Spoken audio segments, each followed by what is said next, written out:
Alright, hello and welcome to a new stream and another dev session. So, last time we had a bit of an encounter with the Quadrant System, or rather I wanted to add some feature to it so that basically I can separate entities by type instead of having them separated only by position. So if I maybe pull up my schematic of the quadrant system that I did last time, beautiful here. Here, behold the beautiful explanation of the quadrant system. Oh my god. Alright, so basically what the quadrant system does is here you have entities. And so they can have coordinates all over the map. And what the quadrant system does is it groups entities that have a similar position, let's say. Basically, all the entities, it divides the map in cells, and entities that end up in the same cell, but it groups them together.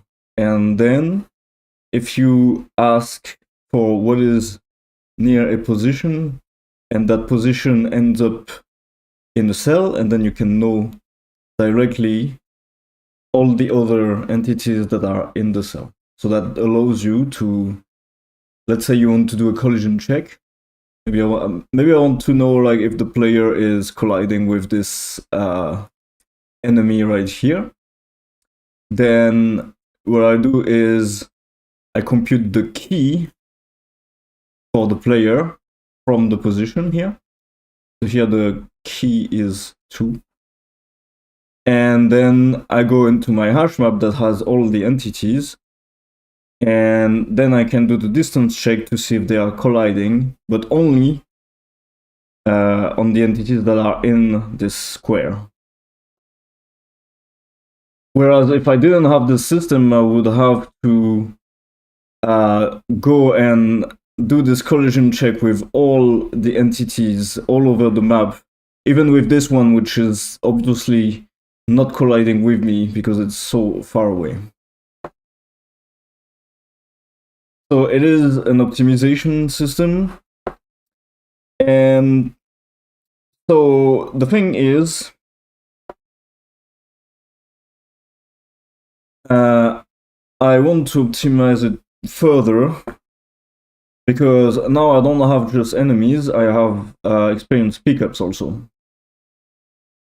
And basically I want to compute the key from the position plus the type of entity, so that when I ask for what's in the same square as me, I can also pass an entity type and say like what are the enemies that are in the same square as me, or what are the experience pickups that are in the same space as me. And so the way that I propose we do this, I think is flawed because we're getting a lot of collisions. The thing is,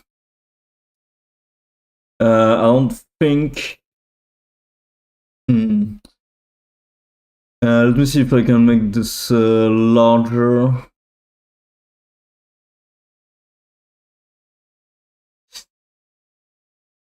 Yep. So let's go for.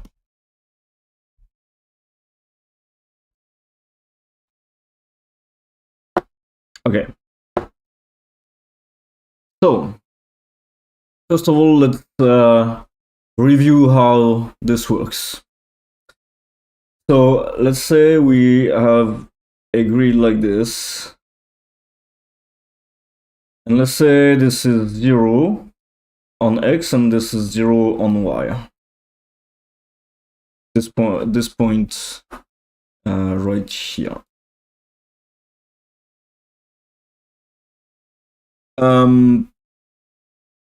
Like a smaller pen if possible. Yep. Okay.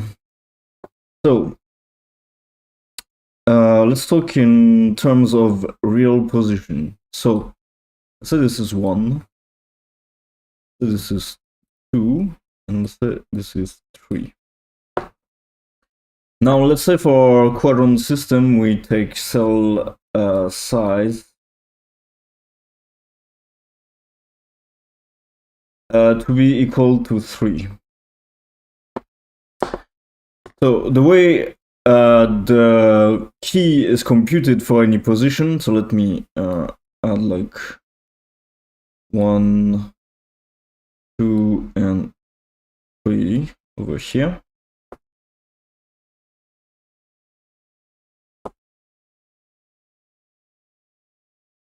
All right, and let's compute the keys for all these values. So let's do 1, 1 first.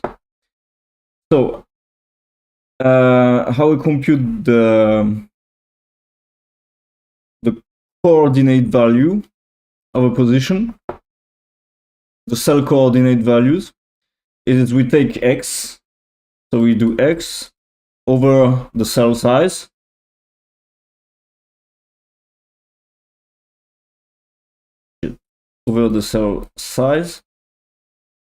and then we flow it.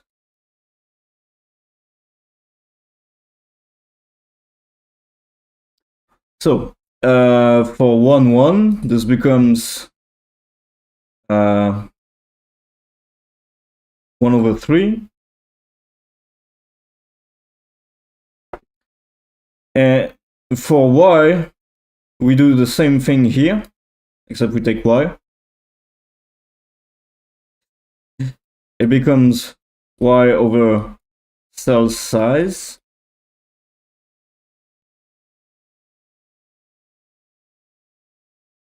float, but multiply by let's set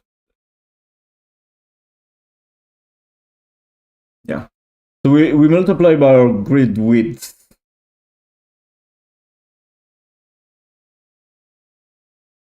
And so our grid width, in this case, I'm gonna take 6.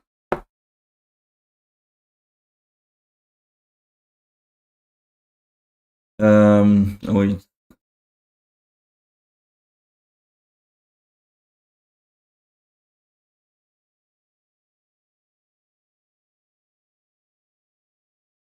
No, I'm gonna take 2.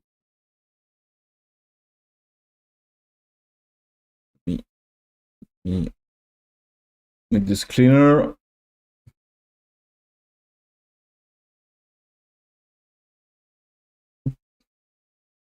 Right, so let's take 2. So here we multiply with the grid width. Why? Is because if I don't do this multiplication here, wait, let me clean this up. This is Y. Okay, let me actually use different colors for this. Y. And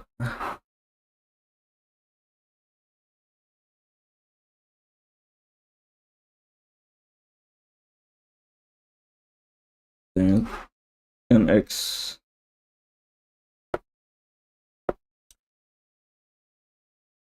Right, so why do we multiply by the grid width? It's because otherwise there wouldn't be a difference between some keys. Like, for example, if you have 0, 1, and 1, 0. If you don't multiply by the grid width, then you get the same key. For example, here it would be so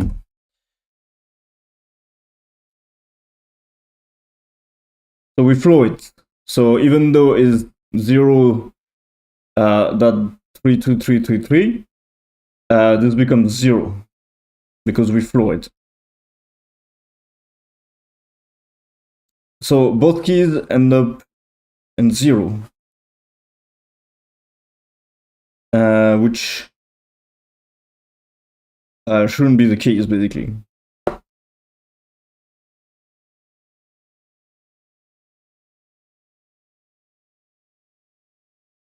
And so when you multiply with the grid width instead, then it makes it so. Well, actually, in this case, it doesn't change anything, does it? All right, let me do the calculations because it's going to be much clearer. So, for 1, 1, let's actually calculate just x so that you see what happens. So, for x equals 1, 2, 3, you get, so this is 0, right? Because, so we do 1 divided by 3, so that's 0, 3, 3, 3, so floored is 0. Do 1 divided by 2 is 0.5, so floored again is 0. If you do 1, what am I doing? So 2 divided by 3 is 0.6, which is floored to 0 again. And when you get to 3, then you get 1. So what actually happens is both values that are, actually all values that are inferior to a cell size are going to give the same value.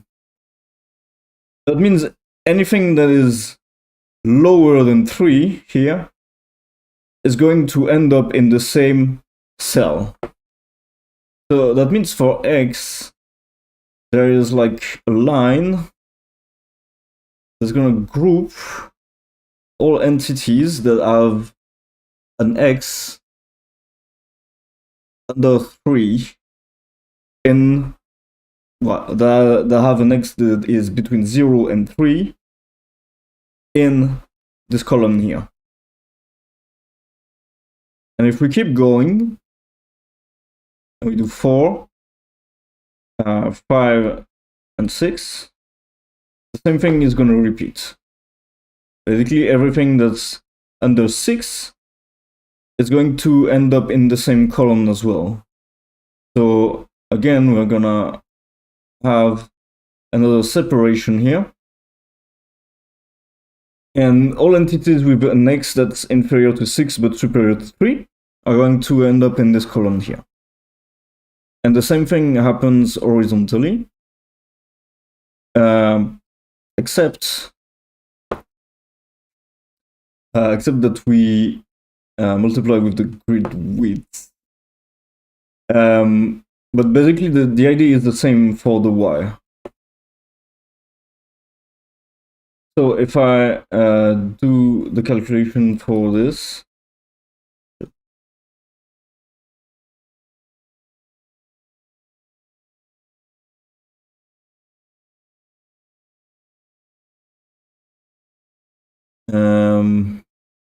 so for y,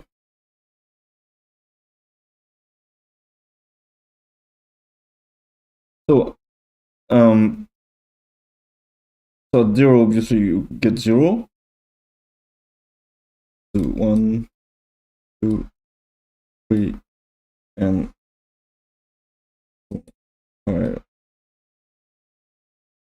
6. So this ends up to 0.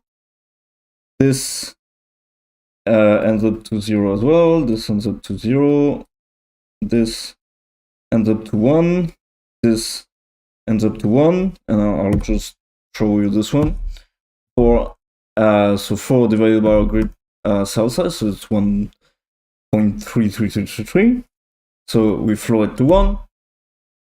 Same thing for 1. And this always repeats, right? 1. And here finally we go to 2.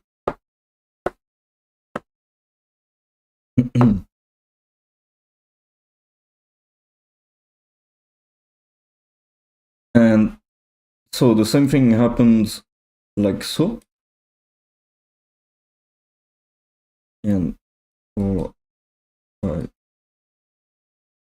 6.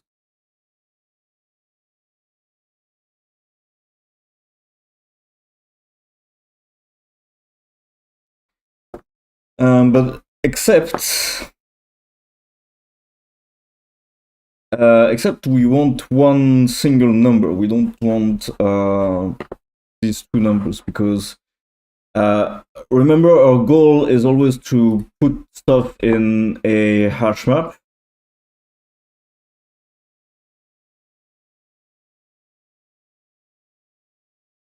And this hash map takes an int and an array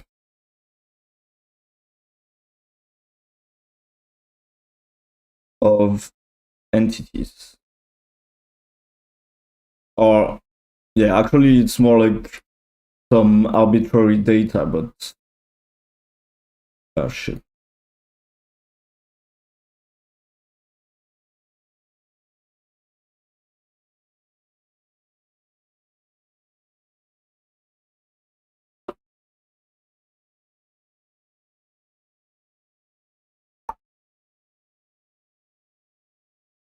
All right, so thing is, in here is a key as a single integer, not two. Right now we have two integers. So the thing is, we don't want to have different cells with the same key. Although it will happen probably, but ideally we don't want that. So this is where to calculate the key, what we do actually. Let me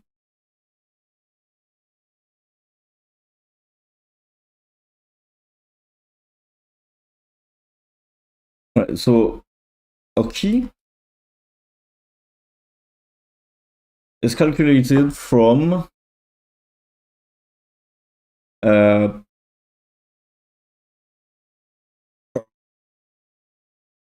say this is or x k, I guess. This is the key for x, right? And so let's say I remove this.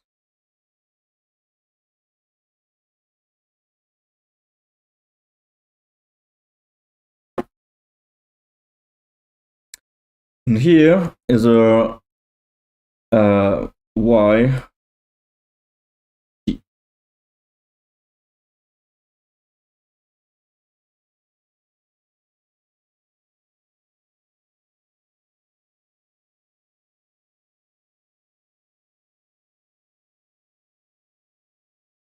So the y key we add it in here.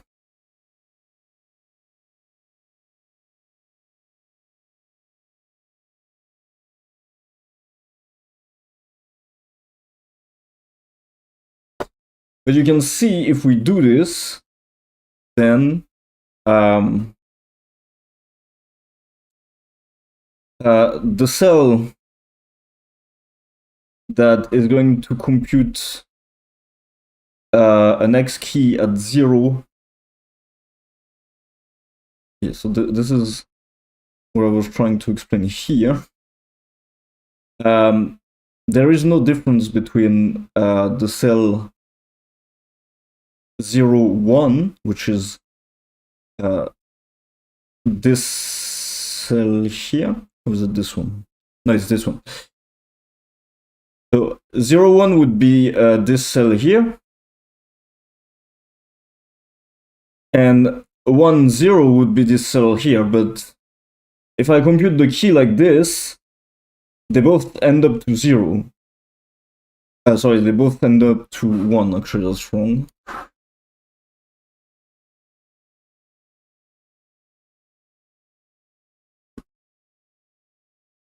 Yeah, that's alright. Both of them end up to be 1. If I compute the key like this, then they would all, both of these would have the key 1. And that's just not correct, right? We don't want this. So in order to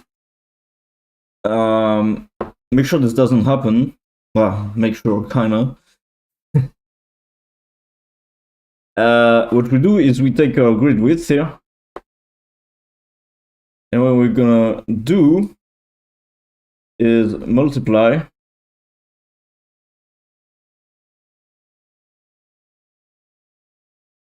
with the grid width. So if I do this, then, so if this is 2, and this means this one that computes to 0, 1 becomes sorry.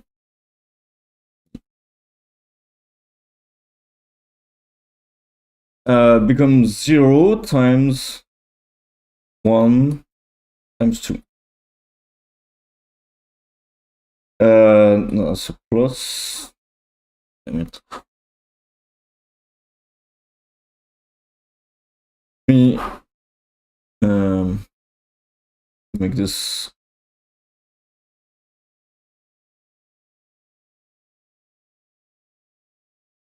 do this with colors, so it's a bit easier.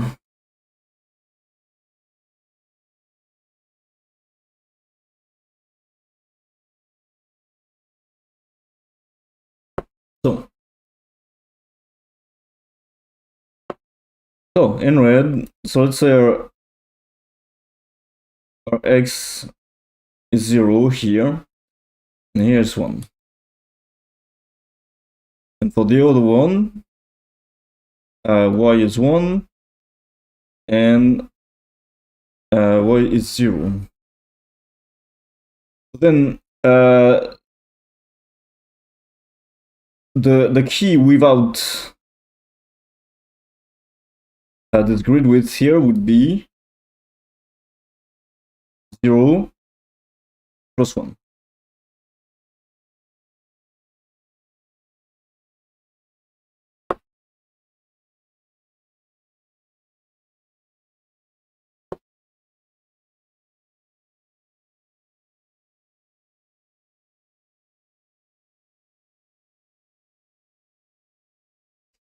Hey, Saif, welcome back.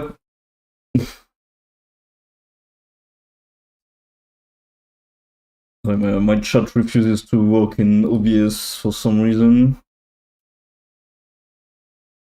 Damn it.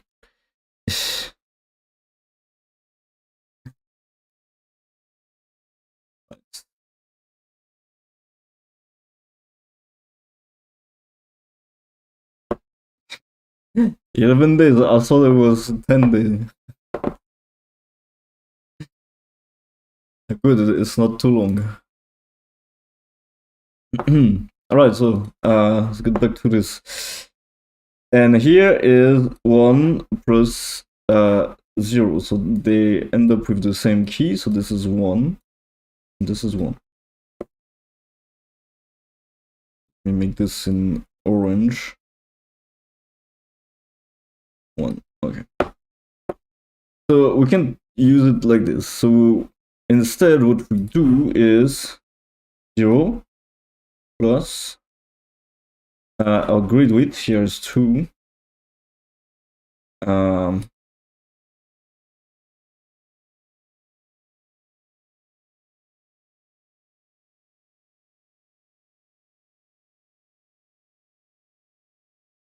2.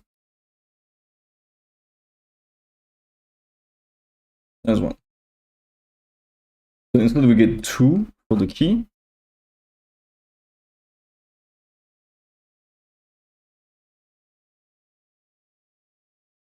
I really hope this is gonna give me the right result. It should. But I'm not sure exactly what happens in the first coordinate. It might be kind of colliding there. I'm not sure. Alright, so 1 plus 2 times 0 this time. Y is 0. So the key that we compute in the end is 1 instead. So now instead of having 1 and 1, it means this one ends up being 1, and this one ends up being 2. Alright, so that's the logic for it.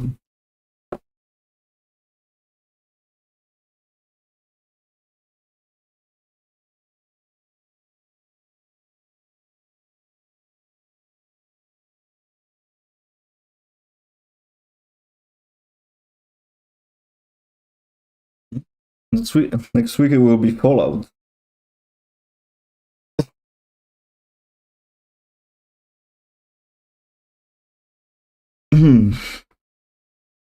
Yeah, here's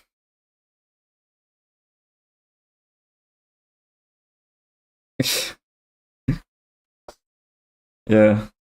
You know, in France, like no one has AC. So in summer, everyone suffers with like just fans, you know.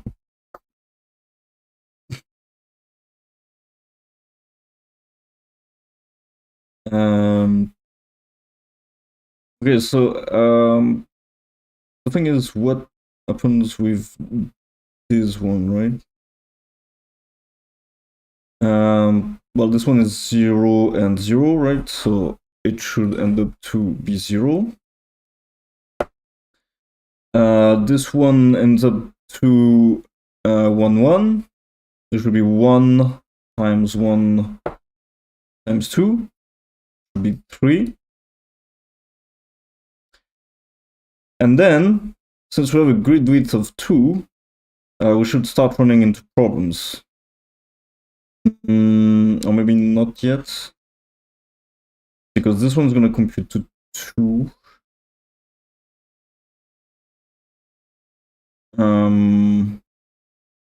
Let's just do the calculation. So here is gonna be 7, 8, 9, and so that's gonna be the next bend like this. And I'll just mark 9 because we don't really care about the rest. I'll just do for 9, we're gonna end up at 3.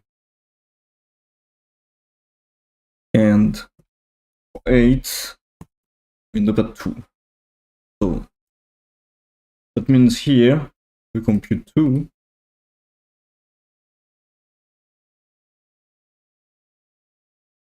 And here compute 2 as well.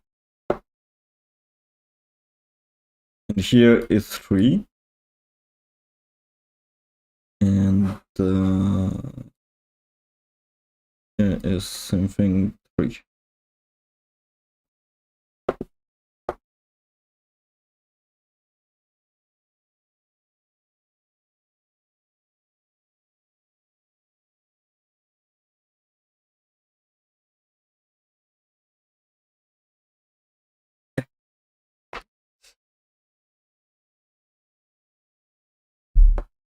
Yeah, it's a crazy temperature. But that's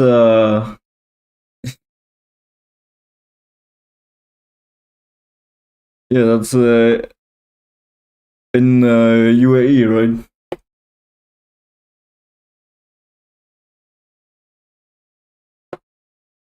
Um,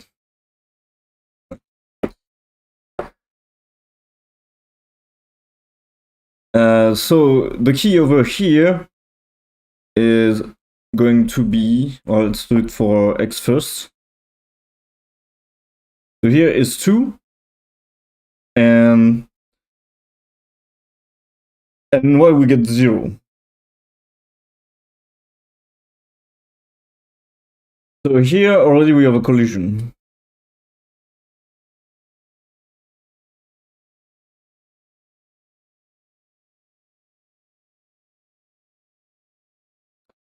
Wait, am I calculating this correctly?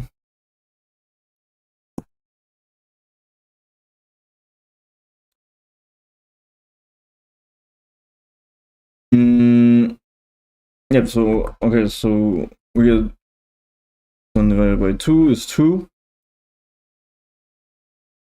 And then we get 0. So here we get a collision already, actually.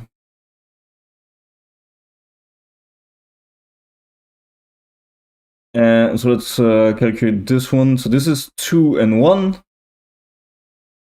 And 2 and 1 is going to be 2 plus 1 times 2. So this one is going to be 4. And over here, we're going to get 0 plus 2 times 2. So this one is also going to be 4. And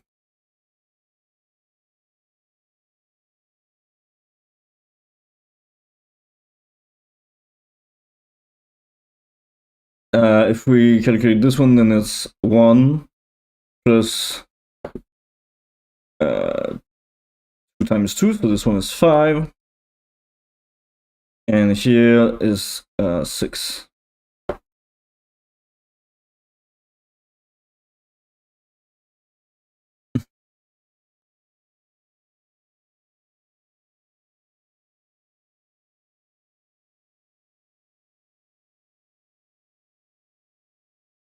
So you can see because our grid width is only 2, we can only have 2 cells in widths like this before we start having collisions, basically.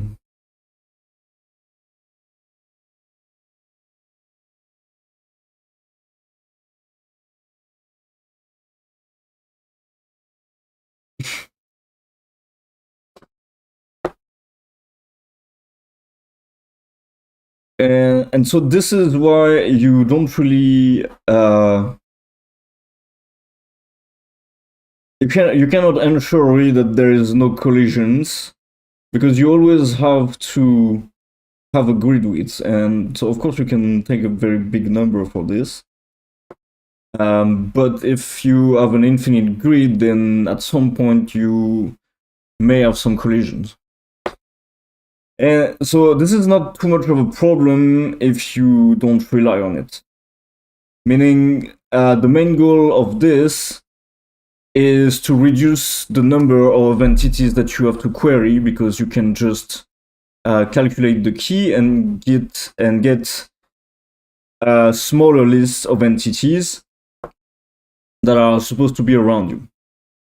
And if I come here and ask like what's around me, and it also gives me the entities that are in here, it's okay, because like I'm gonna check those entities as well, even though I don't need to. But it's not going to mess up my code, because it's just like I'm gonna query more entities than I need to, but it's not a bug in itself.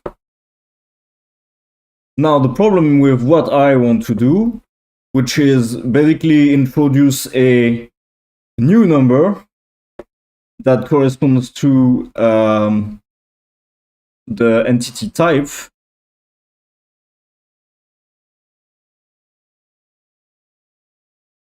that would be, let's say it's pickup equals 1 and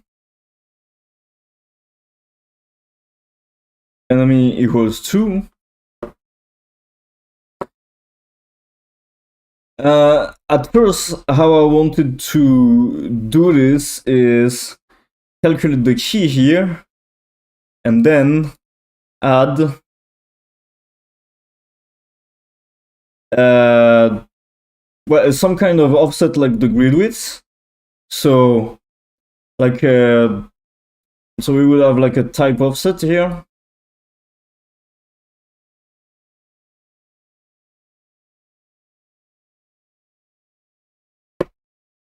And so let's say I take 2 for the type offset as well. And then so we will have the final key with the type. So this is gonna be this blue key here.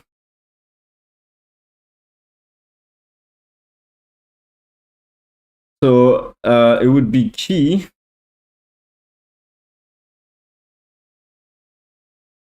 plus type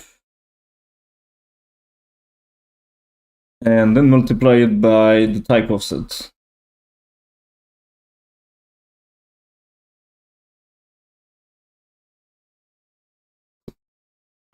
But you can see, because there is collision with this, certainly there's going to be collision with this as well.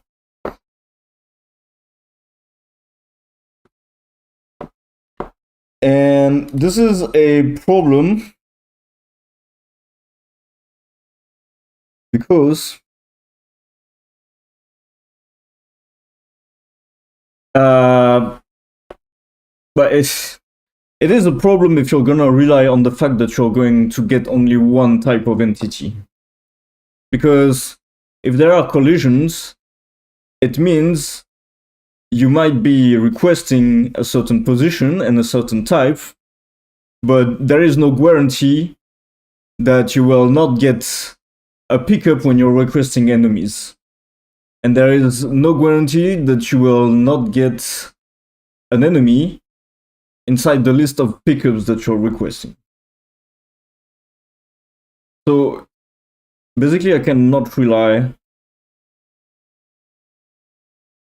on the key to determine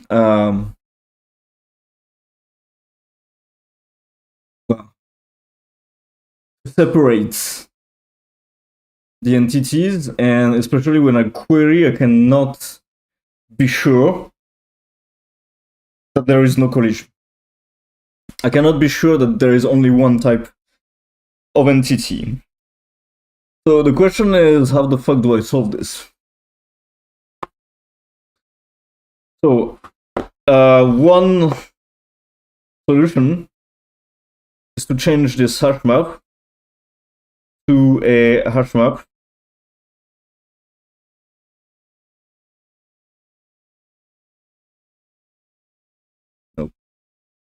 no, not this edge, to a hash map that is that would have a key in here, so that would be the position key. And then instead of directly having an array of entity, I would have another hash map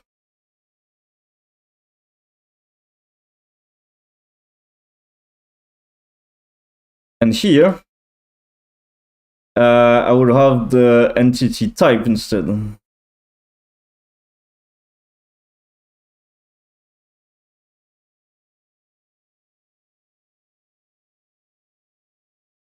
And so that would make it so that for a given position, well, for a given cell, sorry, what I will have is another hash map here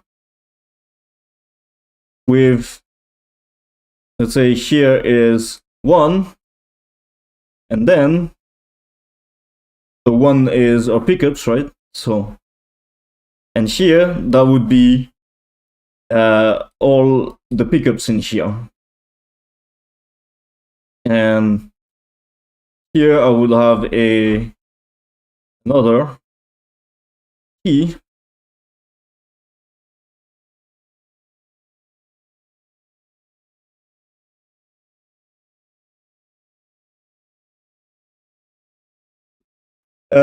Containing all the enemies.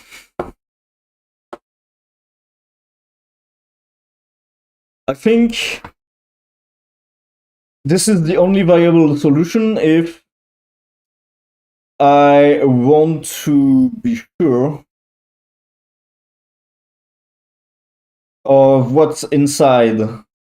Well, if I want to be able to query with a specific type and be 100% sure that the list that I'm getting back contains only the type that I have asked for, then I have to do it like this.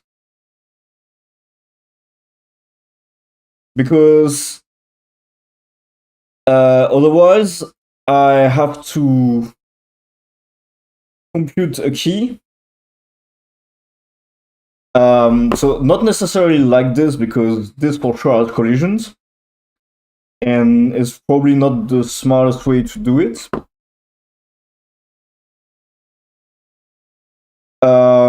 But mostly, the thing is, even if I take a smarter technique that will minimize the collisions, like I've seen you can basically multiply each number by a prime number. So let's say I multiply this x by 31, and then I multiply the result.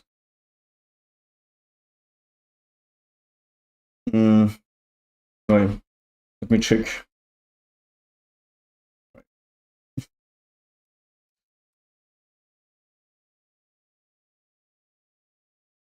Um,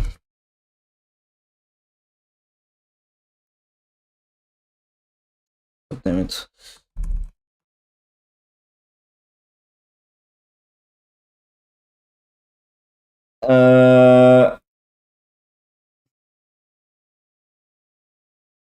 Right, so I think this is more or less the same thing. Yes.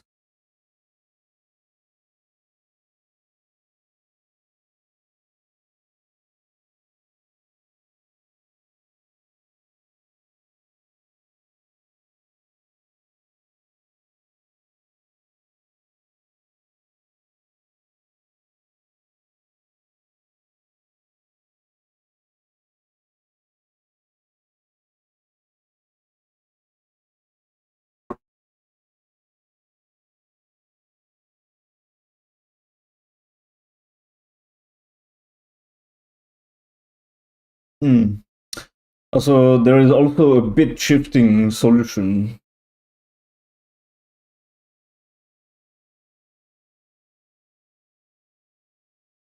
I don't think that would work. Because this will actually blow up if we get to a position that's large enough. Because it means we are actually reserving a certain range. It means we can only encode our cells on 5 bits on this one, for example.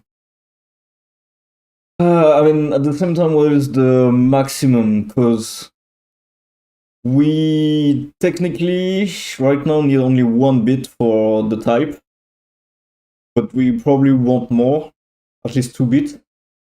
I think 2 bits should be enough. Like, 2 bits is not that much, is it, though?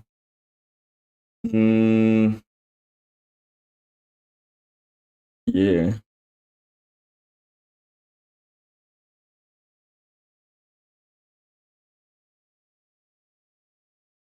I think 4 bits would be a minimum. But technically, right now, we can get away with less. So let's say normal integer is 32 bits. So let's say we use let's say 4 bits. That would leave 14 bits for each value then. Mm.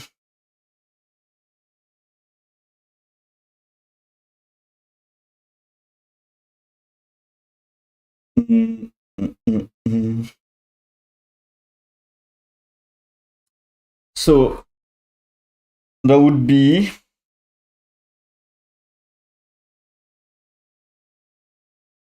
no, that's not right.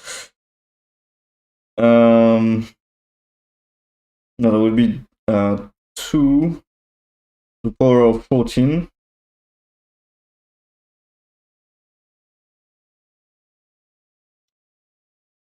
That means we could have a grid.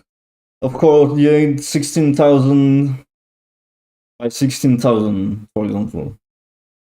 So with a grid size of 10, a maximum distance of 160,000.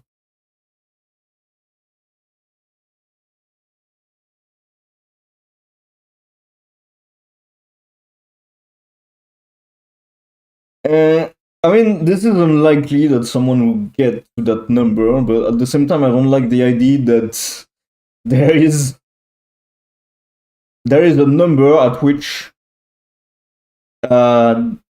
if they get to, or if any entity for that matter gets to this place, what's gonna happen? We're gonna start overflowing.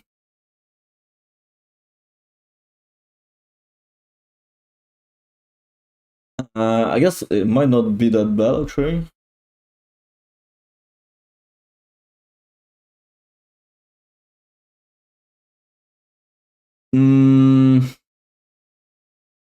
So I'm not sure what would happen if you start overflowing. Like, does it actually start like writing to some memory that it should not write to, or does it just loop around? Hey Jen, how's it going? Mm,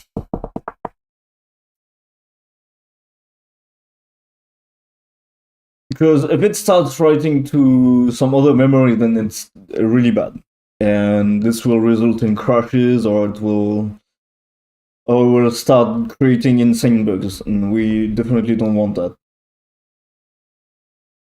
If, however, uh, if it's not going to write outside, and it's just going to loop around, then it's kind of okay because the key will be wrong. But we are back to the same problem then, because it means then when it's going to loop around, it's gonna fuck up the bits that define the type. And that means then I cannot rely on the type anymore, and that's gonna create all sorts of bullshit. So there's no way I can use this, I think. And the other way is what he's suggesting here, which is having a large prime. But this is also something that you're basically supposed to have a prime that is superior to the dimension or to the maximum value that you're trying to encode in this key as well. So I think there's no way around me just like using multiple hash tables. Like there's no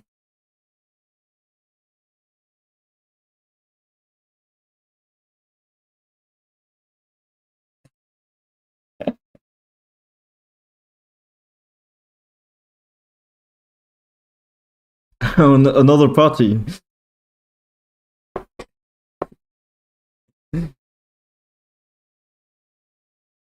Where did you go to party?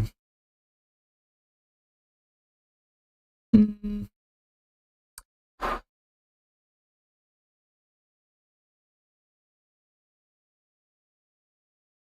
Mm.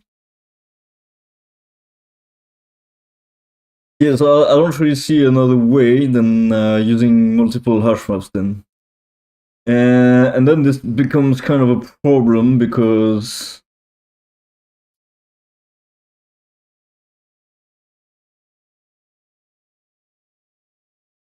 well, actually there's two ways. Either I do it with the hash map because I want to ensure that the list I get back is of a single type, or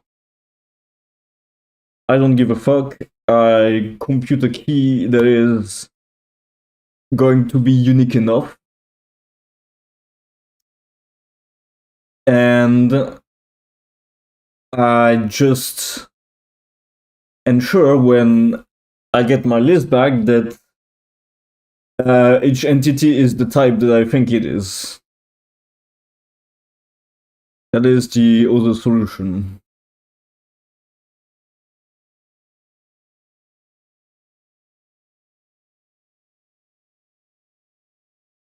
At the lake, nice.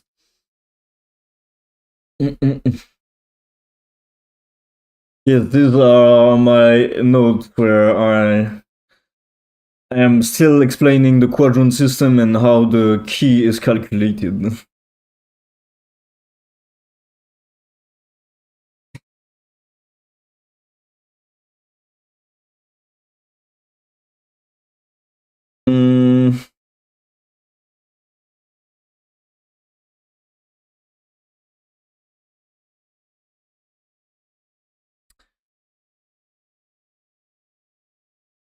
Mm, so something I would like to do though is try to get a feel also like why are things colliding. So I guess I will kind of do the collisions, do the calculation for types.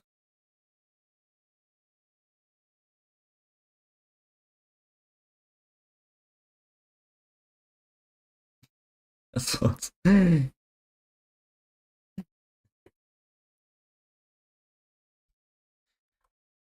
all right, so basically,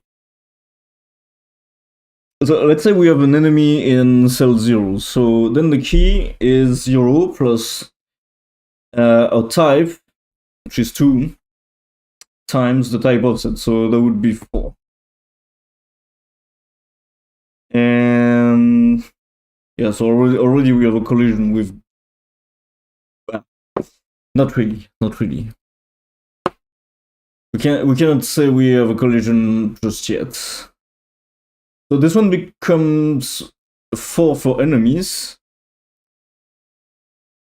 And for a pickup, it would have been 0 plus 1 times, so it would be 2. And then we get the same thing plus 1 here. Because we just add the key on. The key takes 1, and the other ones would just result in the same. So this would be 5. This would be 3.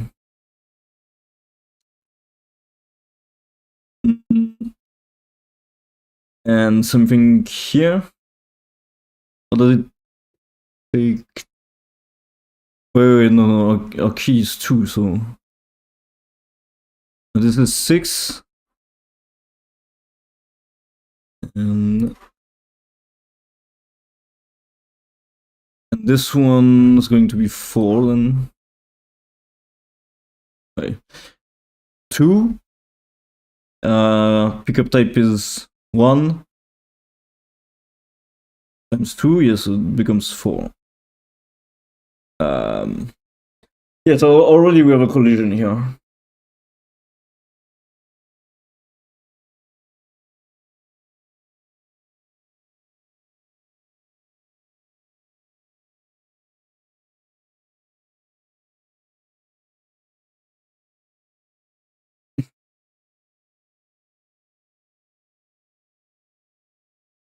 What do we talk about? We're talking about spatial optimization. This is the Quadrant System, and it's basically about making it easier for.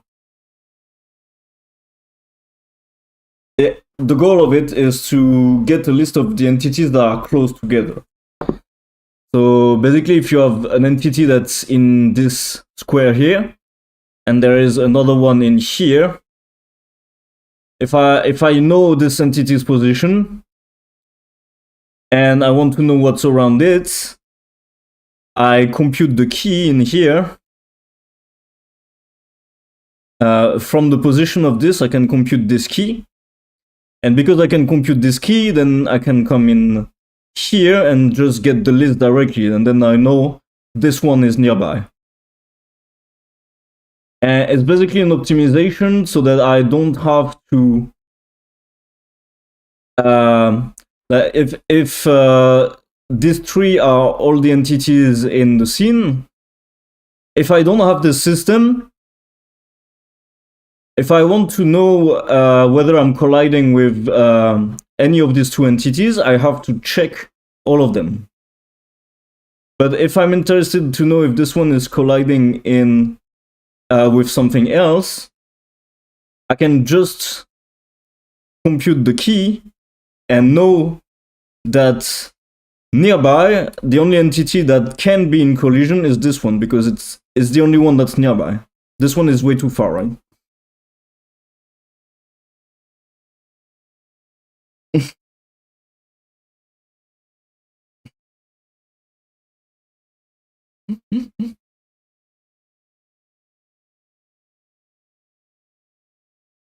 Like a cheating game at the game of Battleship. Yeah, it is kind of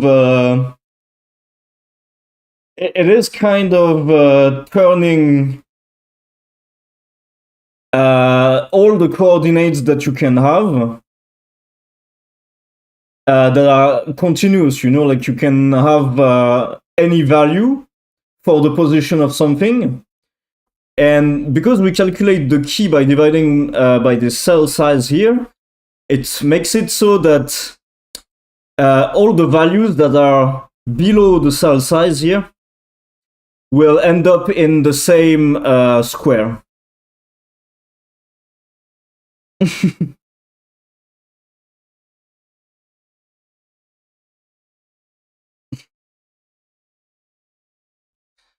So this is what I was explaining at the start, is that basically, if you have continuous values like 1, 2, and 3, basically whenever you reach the cell size, your key here is going to change. And basically for all the values that are under the cell size here, that are between 0 and the cell size, you will get the same value, which is 0 in this case. And then once you get to 3, then you will start getting 1, 1, 1, 1, 1. And then once you pass 6, then you get 2, 2, 2, 2, 2, until you reach 9. And this is why each position that you have will end up in a square like this. Basically, the cell size will make it so that there is a line that is drawn and that is separating the cells. And the same thing happens with the Y. And now the thing that I want to do is make the key so that it also contains the information for an entity type. And I thought I can use the same principle.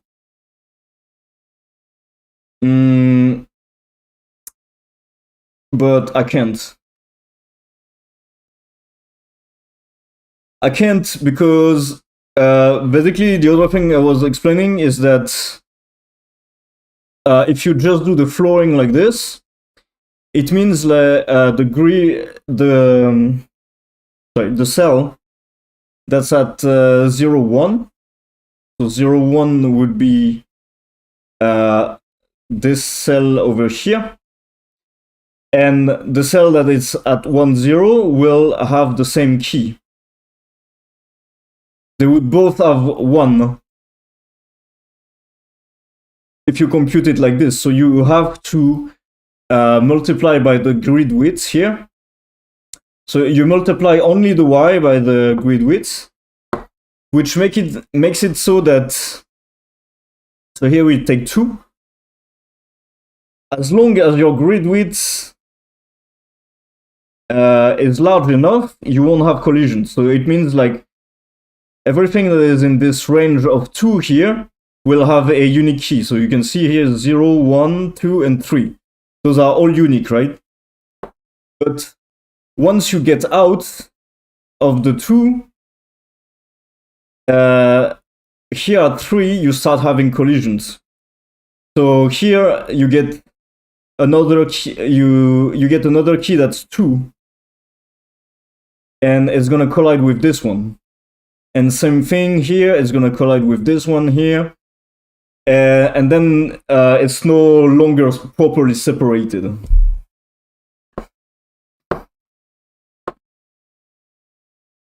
And so I'm running into the same problem when I'm trying to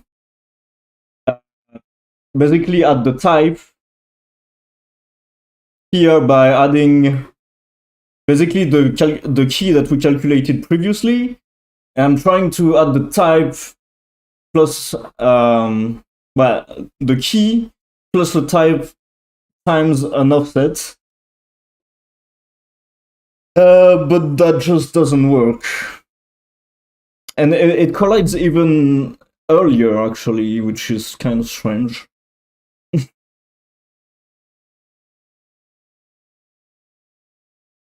This is what I don't really understand, is why this makes it collide even earlier.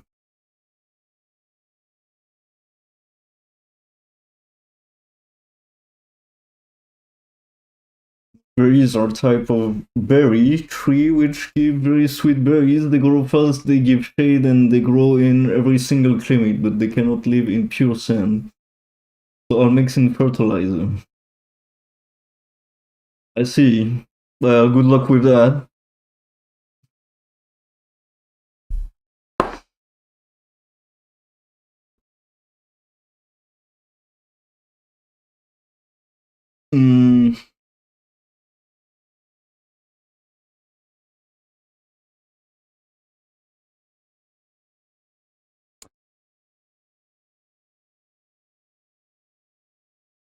So I think there is no way that I'm gonna be able to calculate it like this. This won't work. Like there will always be collision. Now there are some smart techniques, it seems, which consist of instead of calculating the key like this, I would take x multiply by a prime number like 31, and so this would give us a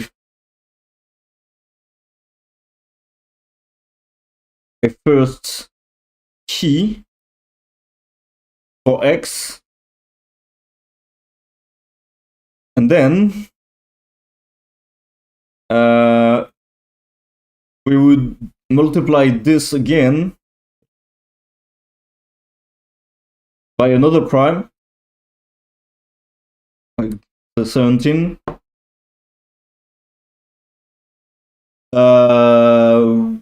Wait. That's where I'm not exactly sure. Do I want to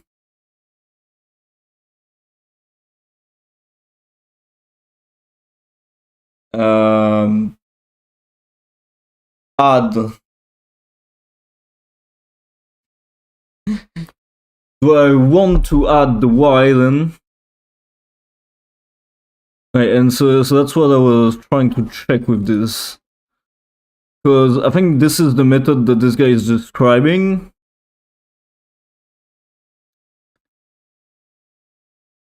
So he's doing the sum of AI times xi modulo p. What? This is not what I saw before.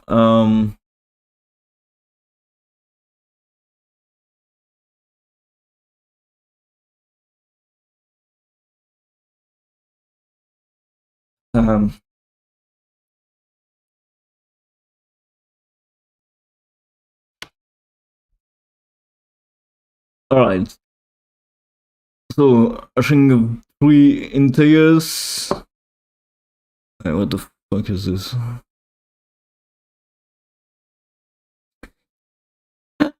Everyone's doing something different.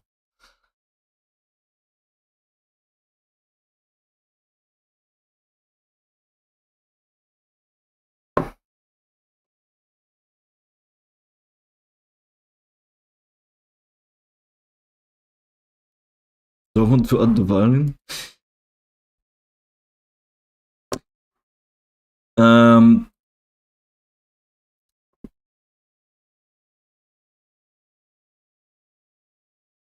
Basically, what I saw was someone that just multiplies with prime numbers. And it was something like then you take your xk and you add or you multiply. I don't remember, but I believe you add the y.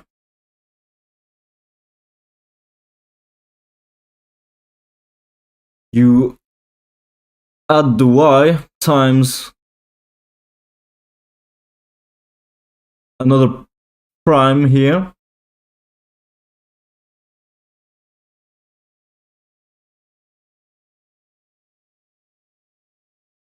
What I'm not sure about is, are they actually doing this, or are they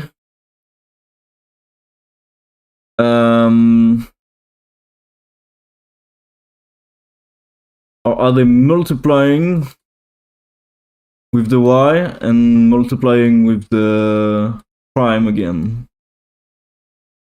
I believe they're adding it.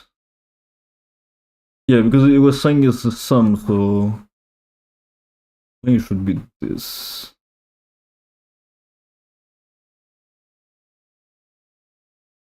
So then we get to the next level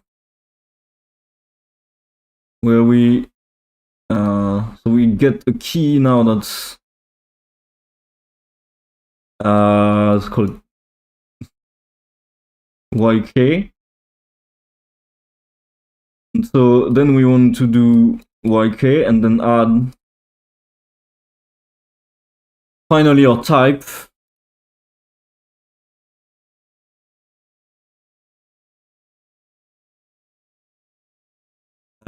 times some other prime.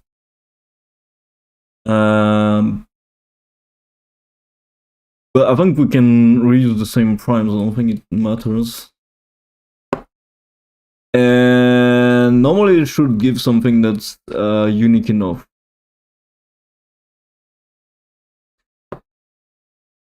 So let's see what this would give for this example. So we basically have the first x is 0 times 31, and then we add a y, which is also 0, right? And times 17.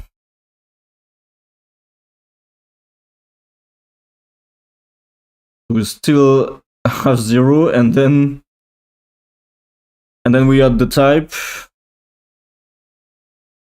which for pickup is going to be 1 and times 31. Yeah, so we get 31, and for okay.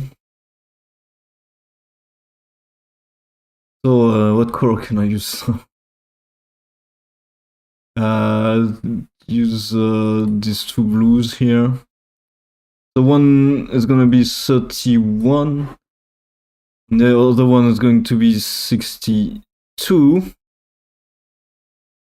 And if I go up 1,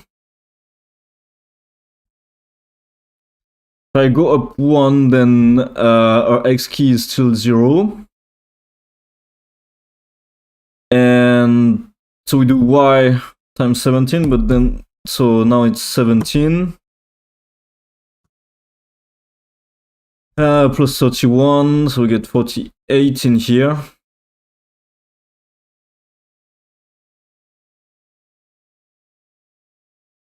In the wrong color. 48 for the pickups, and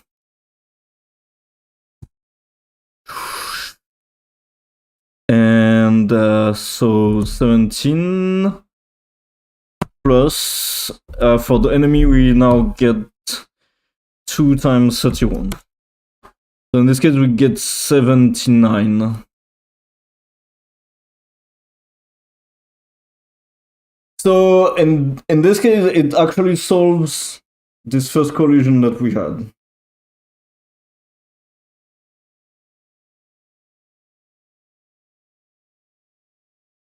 Okay. And well, I think we're still gonna have a collision.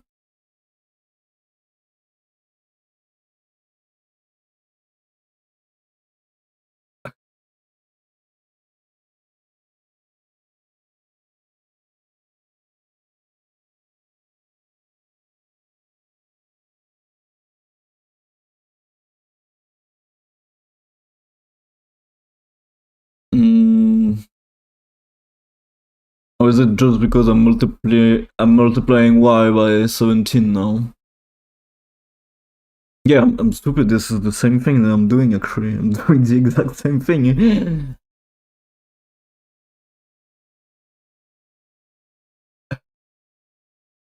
Well, actually, the difference is I'm multiplying the x by 31 though, but ultimately it should be more or less the same thing.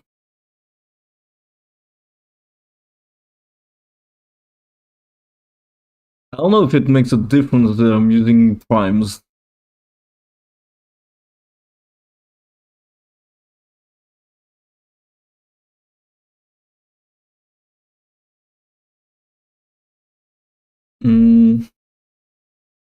Game theory?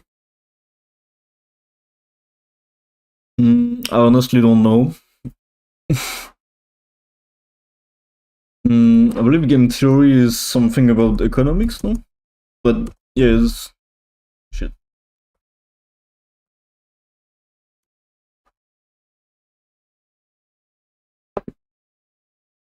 It is the study of mathematical models of strategic interactions among rational agents. A rational agent or rational being is a personal entity that always aims to perform optimal actions. Yeah, so game theory, I believe, is the study of how people interact in markets.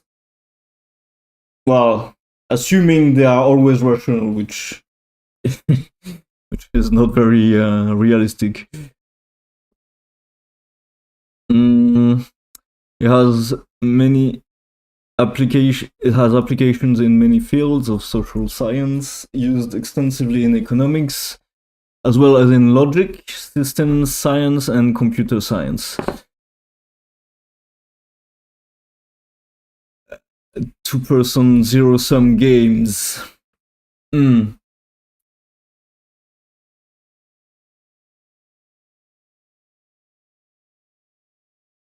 which the participants' gains or losses are exactly balanced by the losses and gains of the other participants.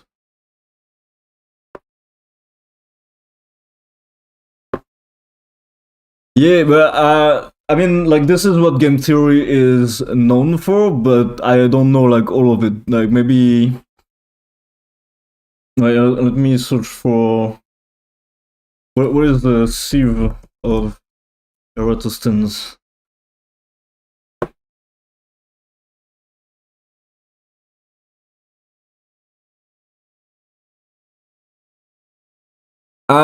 Okay, so sieve of Eratosthenes is an algorithm to find the prime numbers up to a given limit. The multiples of each prime, starting with the first prime number 2. The multiples of a given prime are generated as a sequence of numbers, starting from that prime with constant difference between them that is equal to that prime. This is the Sieve's-key distinction from using trial division. What the fuck is this? Trial division is the most laborious but easiest to understand of the integer factorization algorithms. The central idea behind trial division tests to see if an integer n, the integer to be factored, can be divided by each number in turn that is less than the square root of n.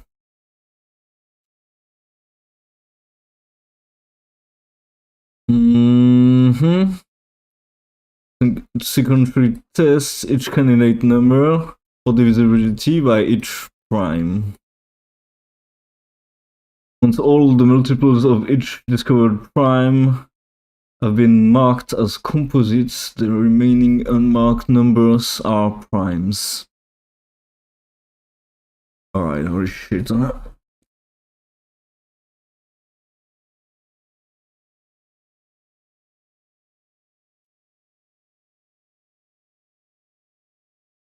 No, it didn't distract me, but this might actually be useful for what I'm trying to do.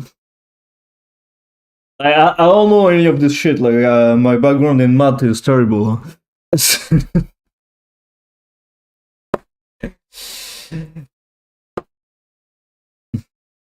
Sorry, Saipa, I'm not ignoring you, I'm just trying to focus on this thing, which is kind of complex by itself.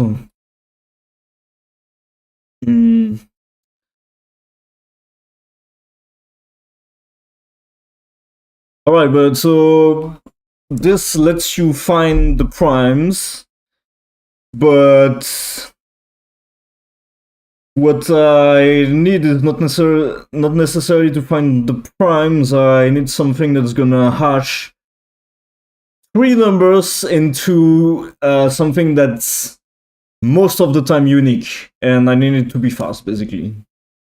And I need it to be a unique number.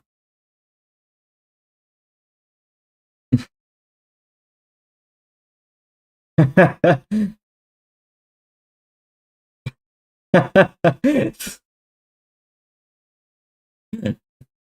you just come back from the party?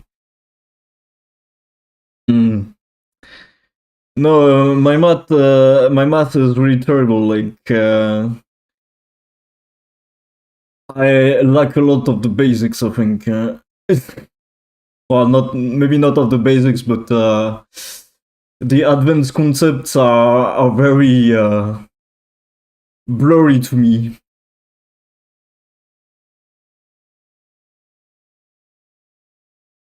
Use a calculator. Yeah, Saif, give me a formula to hash three numbers into a unique number. Like for each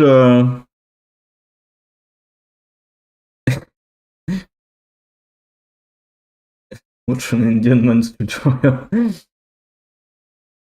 uh,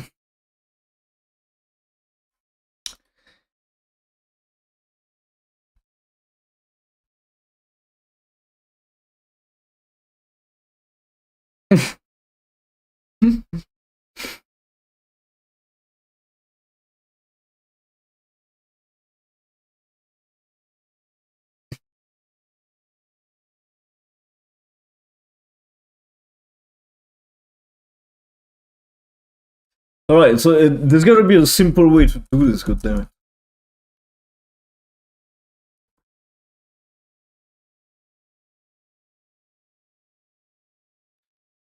Oh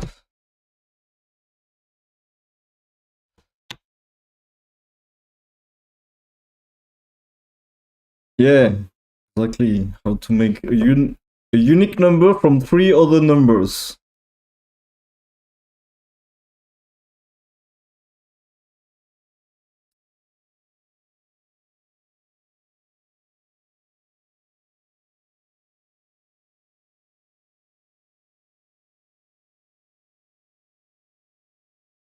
Five million 200,000.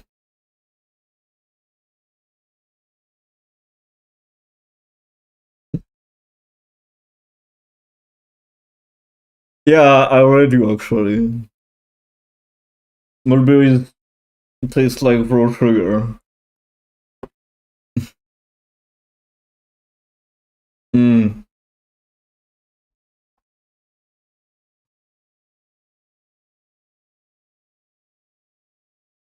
I found an answer to my question fitting the limit of 5,200,000 integers. I mean, what's u in 32 maximum is 32 bits, right? So it's 32. No, not 32. It's 32. It's quite a lot more actually. I don't really understand what his limit here. So let A, B, C be the three numbers we want to make an unique value from, and N, M, D be their limits. Okay. Each number from A, B, C will represent a digit from a different base. What?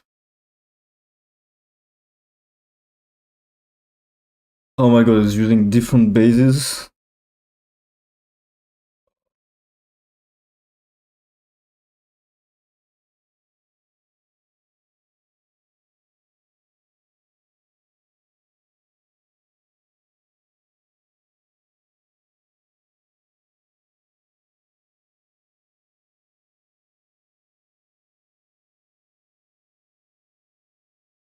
Mm, because there's the bit shifting solution, but I don't like it. I don't like it because it means having a limit of I don't remember how much I calculated, but this it would limit my positions to like 160,000, and I don't want the whole game to blow up if you reach a certain position that's quite far.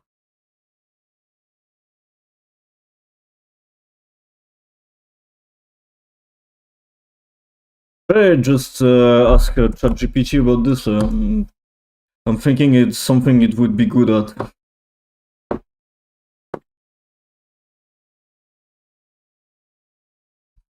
Mm,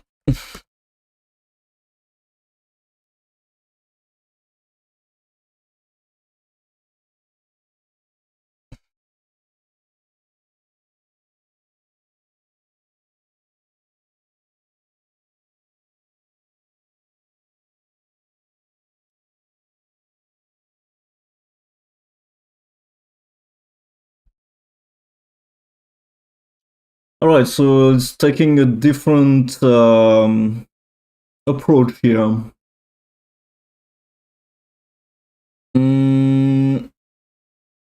Is that exclusive or? Oh yeah. Oh, okay. Okay, so it's using large prime numbers then. Okay.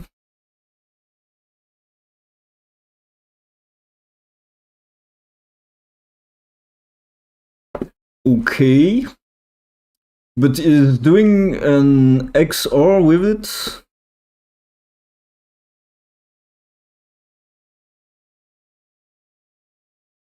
Why? Why the fuck do you want to mix the bits?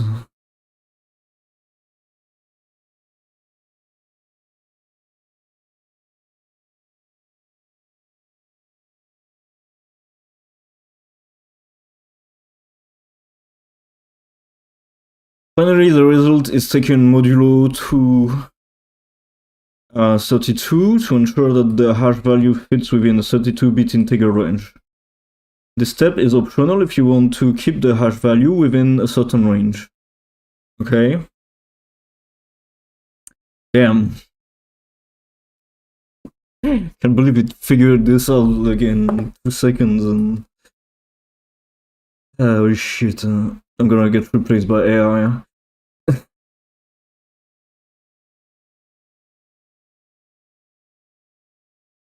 Okay, okay.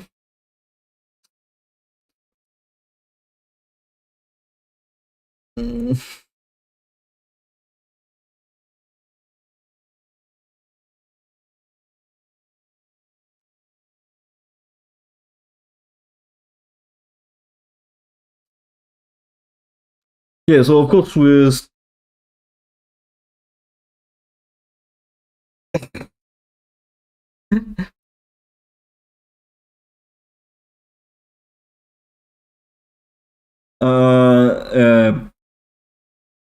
Alright. So I guess we can use this then.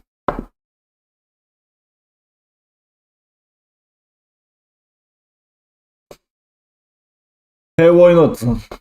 Let's see if this works actually. So let's say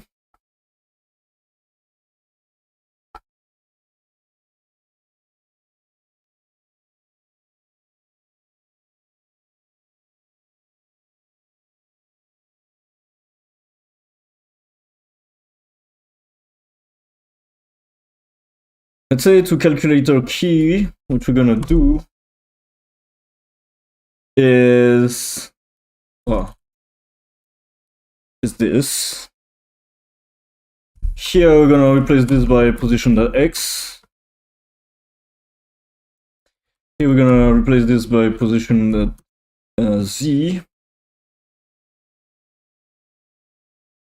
Here is going to be the integer value of current entity type.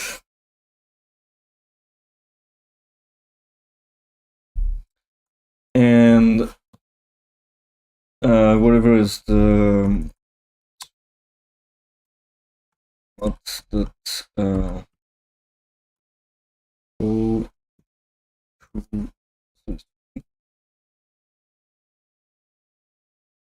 alright, and why is it not happy about this? Cannot be applied to operands of type float and float.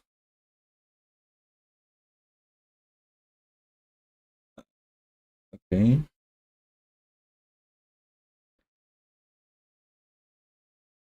How do you do an XOR in C#?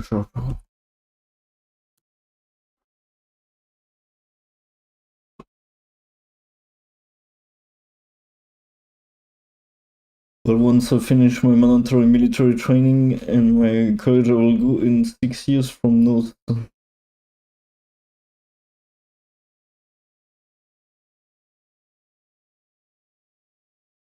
We'll go in 6 years from NOS. What's NOS?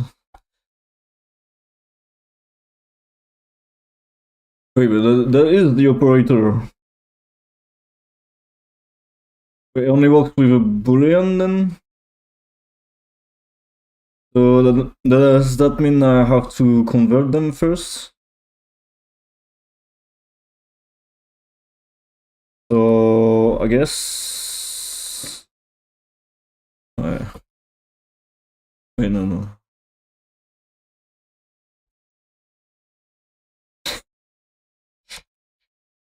Another second.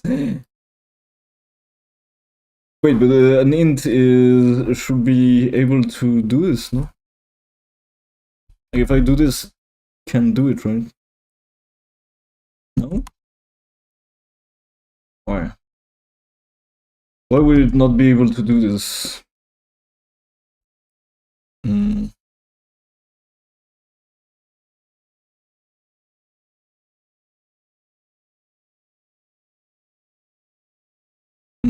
Just say.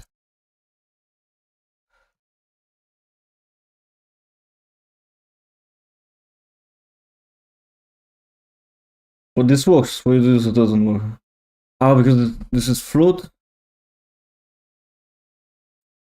Hmm.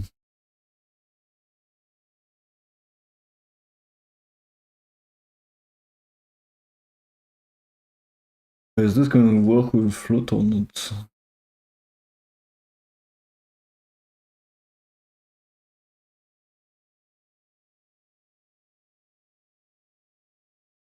Ah, okay. We can 6 years from now.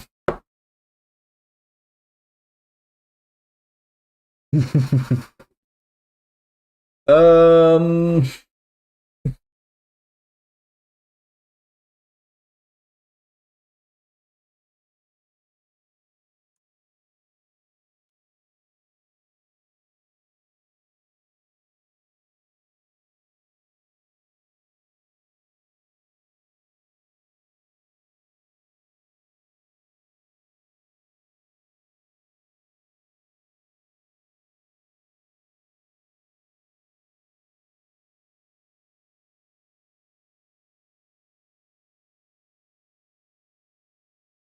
Are you fucking kidding me? It's converting it to a string first.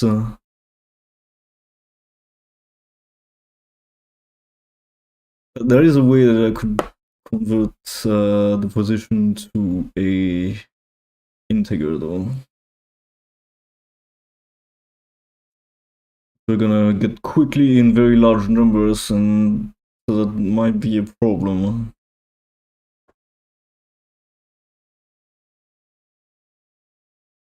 Maybe I should not try to get a unique key. Maybe I should just accept that this is gonna be much of a problem. Because there's gonna be too much risk of overflowing, I think.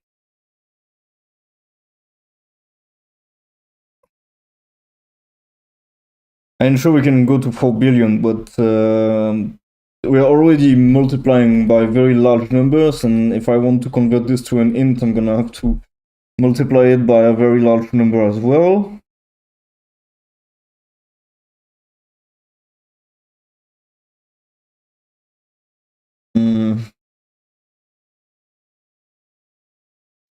I'm thinking I can do it like this.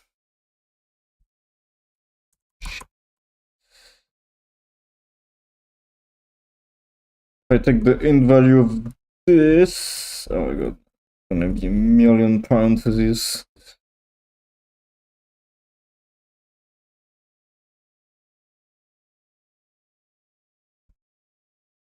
I can do it like this. Okay.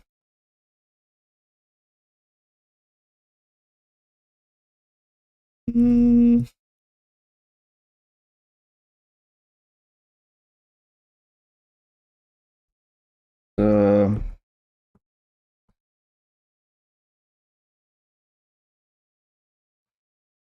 First convert the position to an int.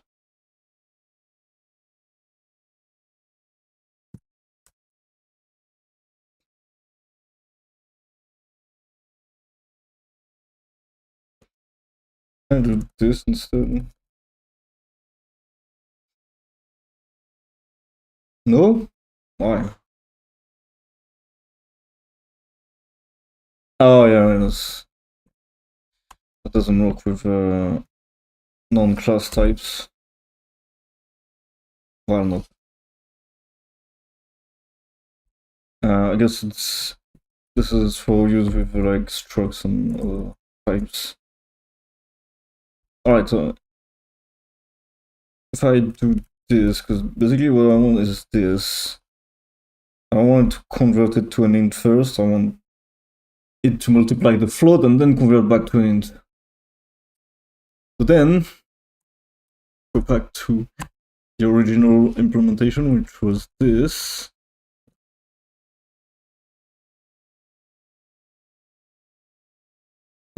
Was it not about this? Yeah. Oh yeah, it's not because of the other one. So let's do the same for this. Multiply z 100. Not like this, like this.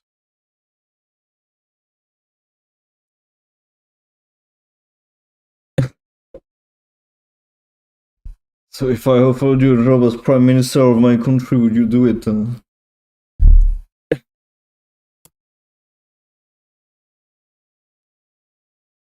don't know, man. I don't know about politics and current entity type, so.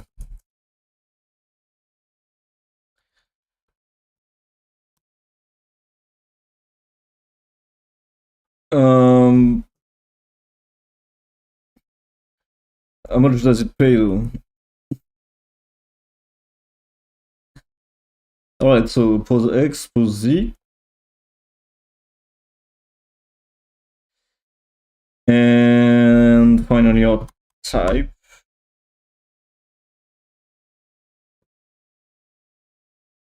Does it matter about this?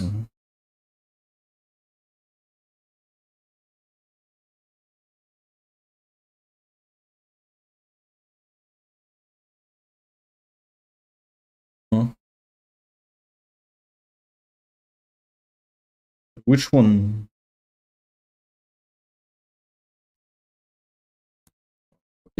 Um,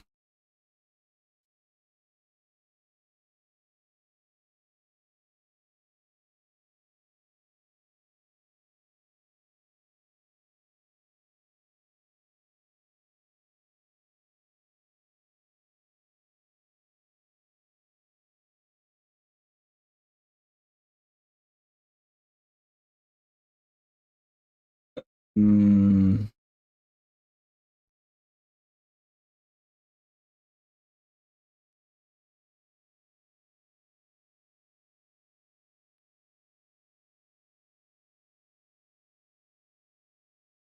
then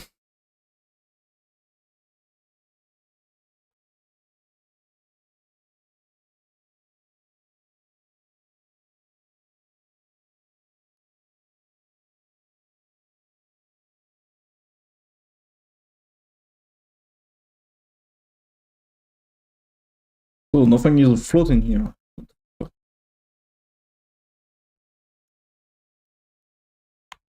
So then we do X key XOR Z key and XOR type key. And then modulo this thing. So I guess it's mad about this one being a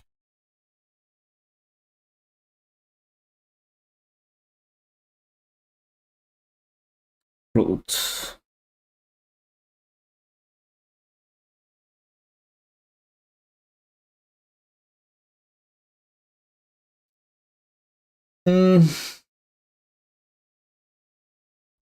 Is that the same thing though?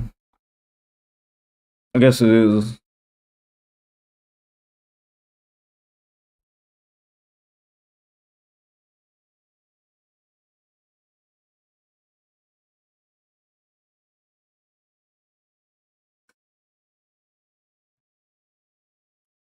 But this system is really so slow. Alright, so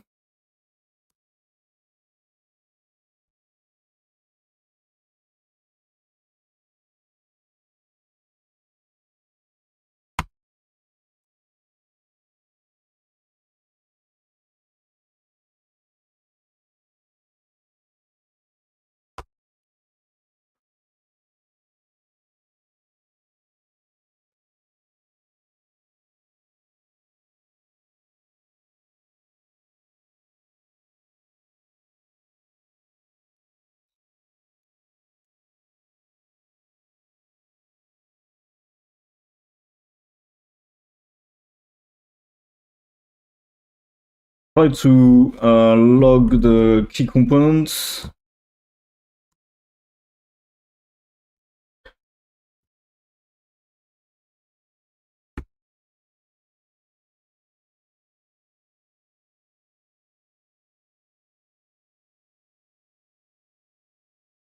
And this, yeah,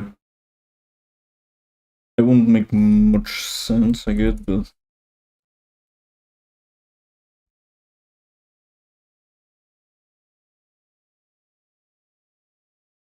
okay. And well, I guess let's see if we get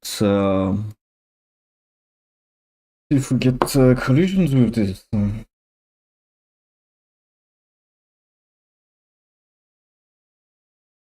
Oh no, Unity, don't fucking do it. Come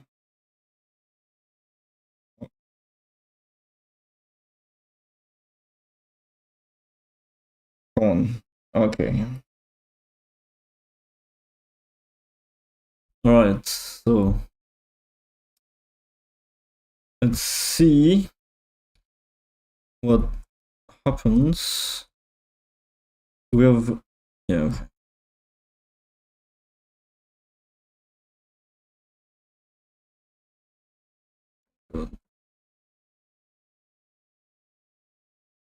Is it me or we have no collisions? Oh no, it's not that we don't have collisions, we have no homing system and there's no collision as well.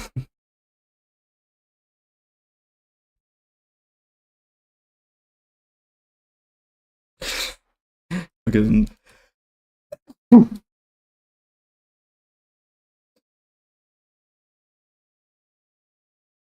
Literally nothing is working anymore. Mm.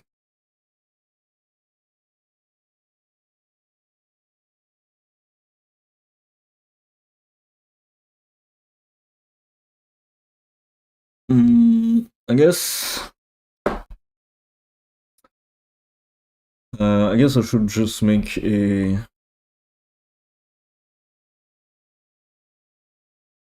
system, or maybe I should just make a singleton or whatever that just runs and tries a bunch of keys to see what comes out.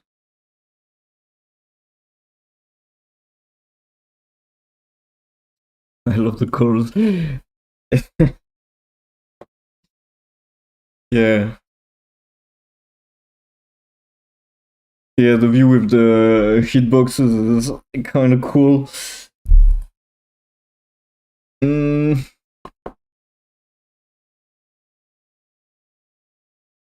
So how am I gonna do this? I guess.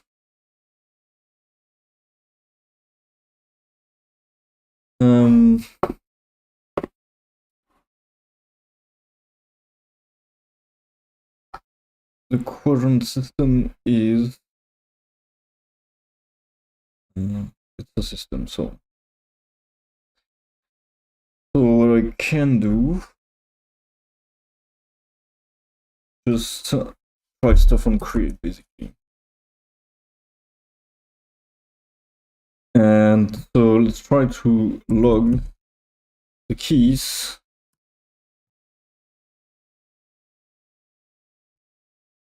Or rather,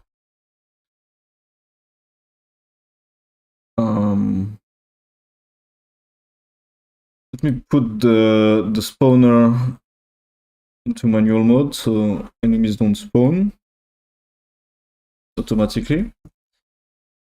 And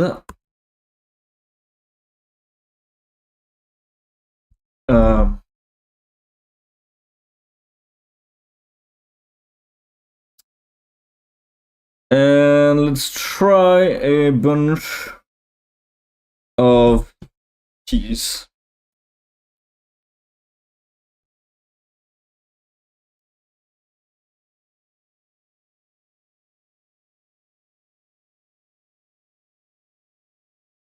So let's try simple ones like 0. So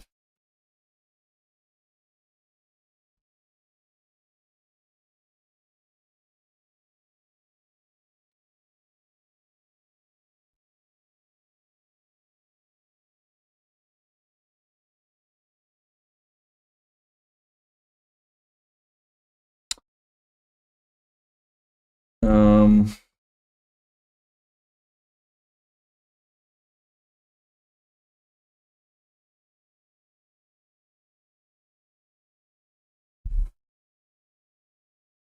think I know what's wrong actually.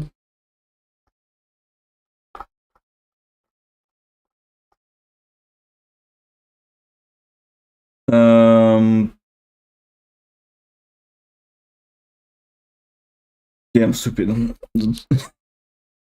That's what's wrong. God damn.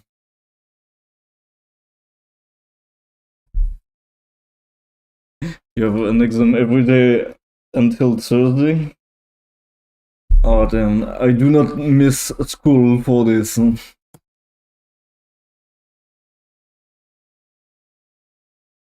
But I suggest you listen in math because it's probably gonna be useful at some point in your life.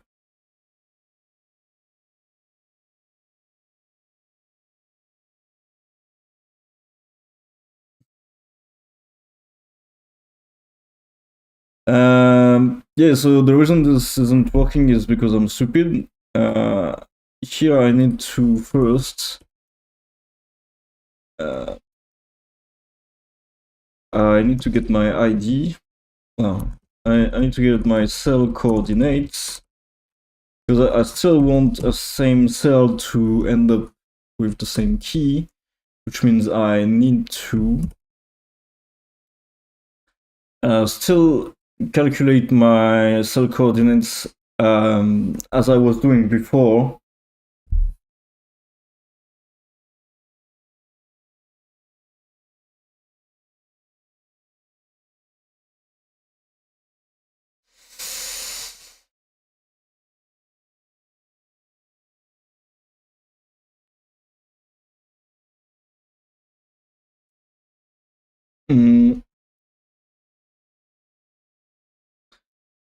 Okay. So now that we have cell coordinates that are in two dimension, we don't need to do any of this. We just need to convert this to an integer. And so that's just going to be cell coordinates that x as an integer. And that's good. That's just going to be cell coordinates that y as an integer. And let's rename this. Mm-hmm.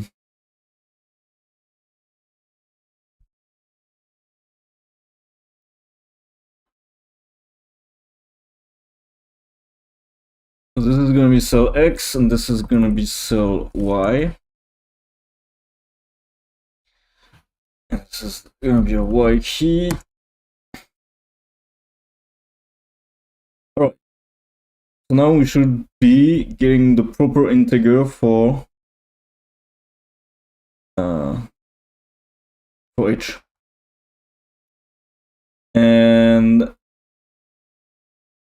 where's my onCreate here?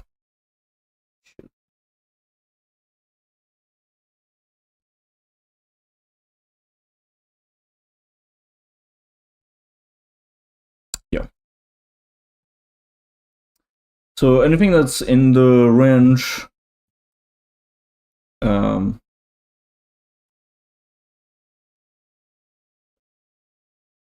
everything that's under 10 should end up in the same, and everything that's above 10 should end up in a different one. So actually let me make this like this so that we only care about the x. And so until 19 or so, we should still be in the same cell.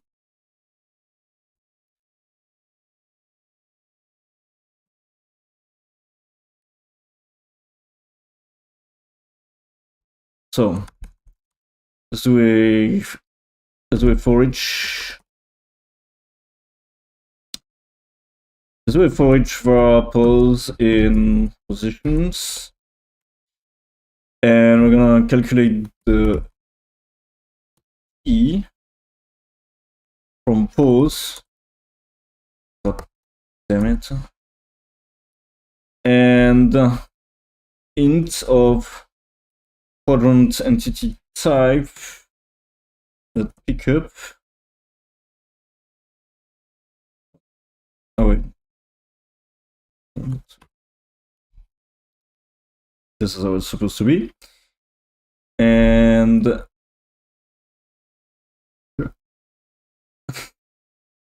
duplicate in Visual Studio. Just forget. God damn it.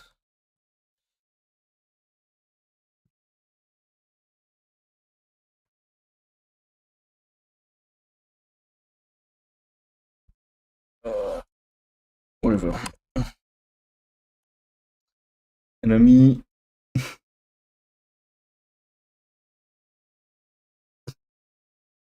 Which matter? I'm confused.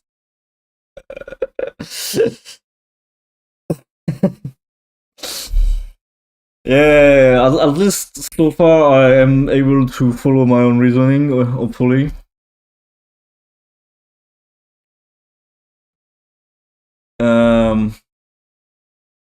Let's see if that actually fixes the problem, because oh yeah, right, I put it in manual mode. Why am I not getting a log here? I'm supposed to get a log.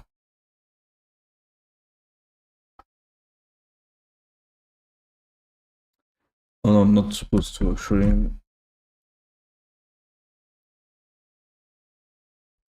So key for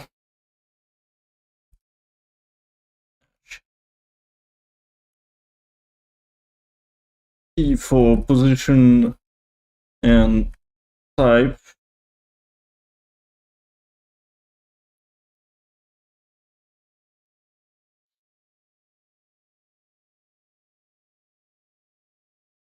Key.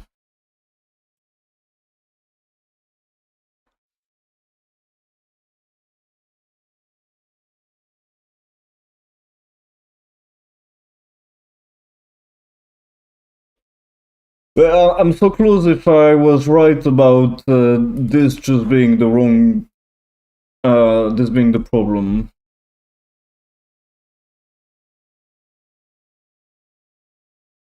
Where is it? Where is it calculating a million keys here? What's calling this? Projectile system? Oh yeah, because yeah. Okay. Well. Alright, we should have the first ones here. Alright, so okay, so for same type and same kind of position, we get the same key. But same position, different type, we get different key. And in the next cell, this should end up. Well, actually, this is a different position, but it should end up in the same cell as 0, because our grid cell size, remember, is 10. So anything that's below 10 will end up in the same cell. And if they are in the same type, that means they end up in the same cell again. Basically, you can see the type as another dimension in that cell, like if it's a third dimension. Like right now we have our dimension x and y, which are defining this square, and the type you have to imagine is defining a third dimension where only the enemies are going to live on one coordinate, and on the other coordinate is going to be only the pickups. If that makes sense.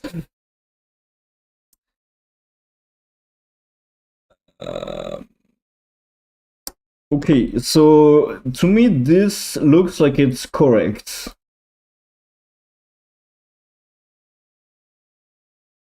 So here we change cell, and even though we have the same type, we get a different key.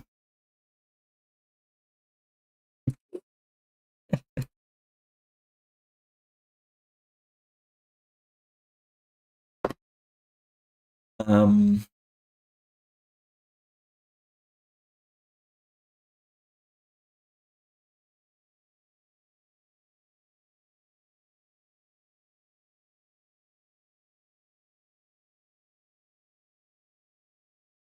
right, so this here seems to also be correct. So because there's a minus here, we get a different key as well. So this seems to be correct. They have same type, but they have a different position. Even though they are using the same coordinates almost, this one is plus and this one is minus. So it's normal that they have different keys. And here is the same thing, basically.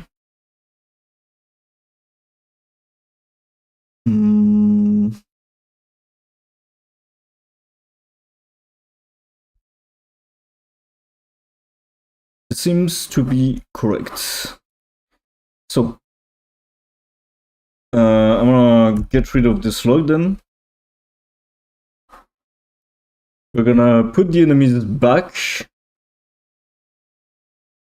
and we're gonna be looking for the logs from the not the entity enemy separation system, not this one, the other one.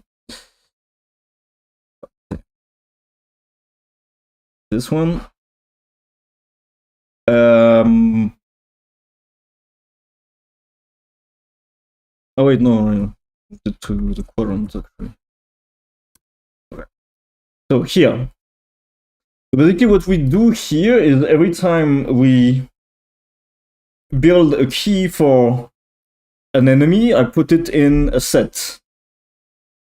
And a set can only have unique values. And anytime we create a key for a pickup, same thing, I add it into a different set. So we will effectively have a list of all keys that have been computed for enemies and all keys that have been computed for pickups. Then here, I'm gonna check whether the key that we computed is in both sets, which should never happen. Because if it happens, then it means there is a pickup that's in the list of enemies, or there is an enemy that's in the list of pickups, and that should never happen.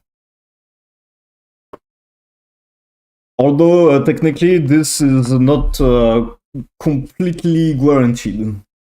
So I still won't be able to rely on this, but it will still make it more performant as long as this works. If there is collision, it's okay. But what I'm interested in is to know like what is the frequency of collisions.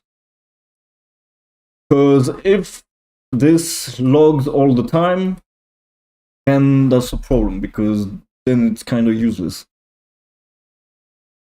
If there's too many collisions, then this is not optimizing anything.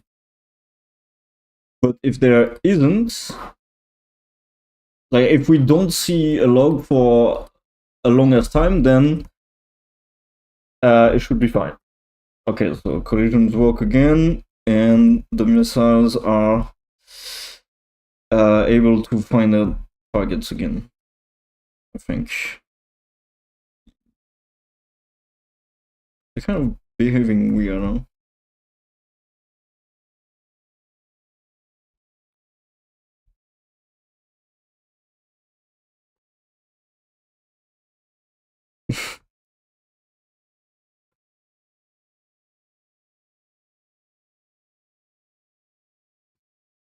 So far no logs.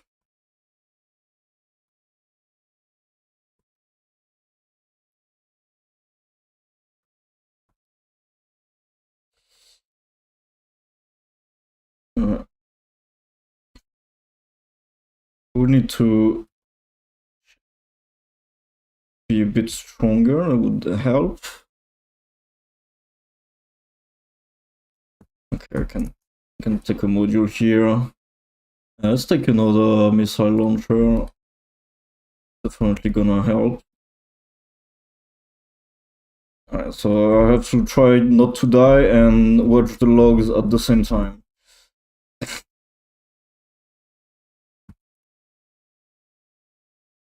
Fuck, it touched me. God damn.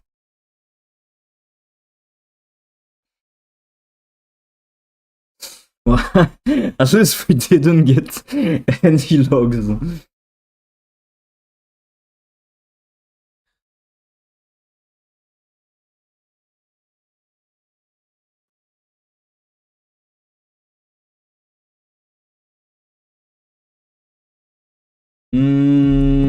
I feel like the missiles are not targeting properly though.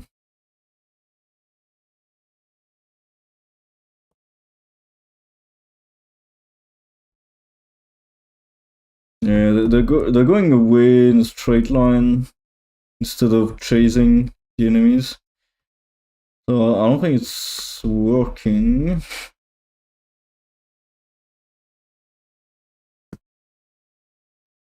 It's weird because sometimes I see them turn, so it means they are picking up a target. Yeah. So I'm also not able to pick up sometimes. Oh shit. Play with the bigger screen. And I want the railgun or yeah, let's get mine dropper also.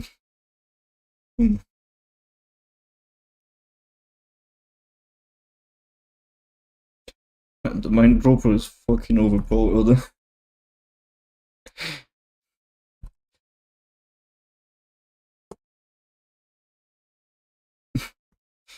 But here you can see it's kind of blowing up. Not sure why though.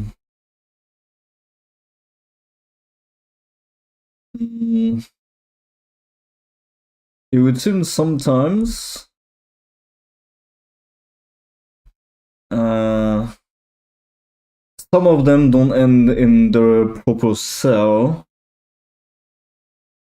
It's strange.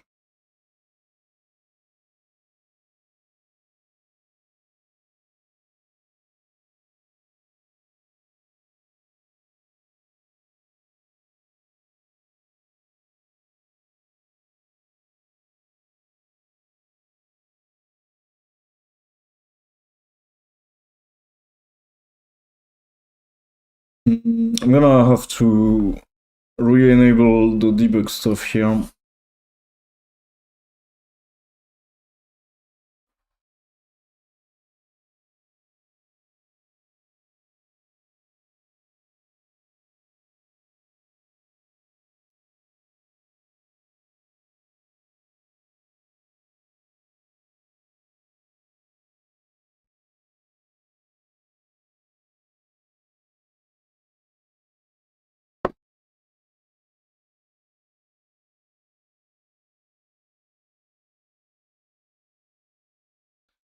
Replace this with games utils now. And this one is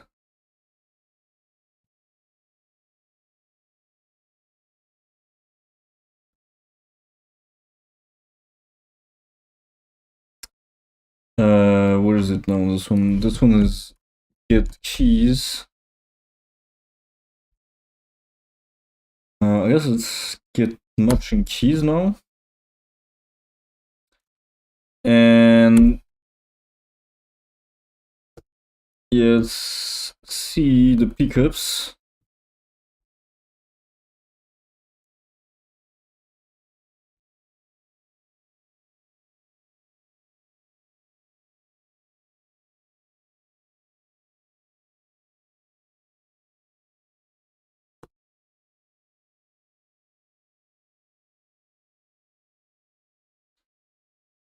Hmm.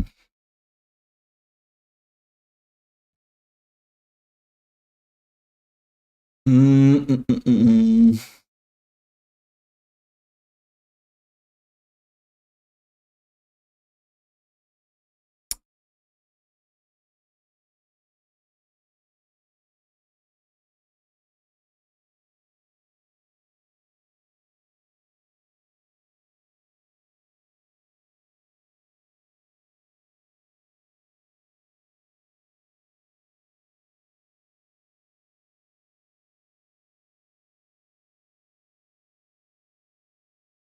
Mm.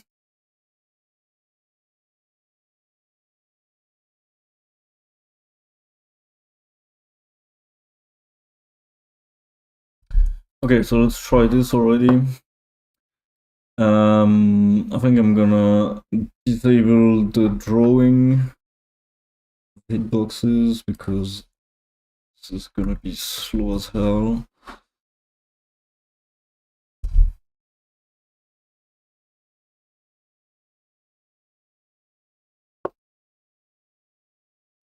Amazing.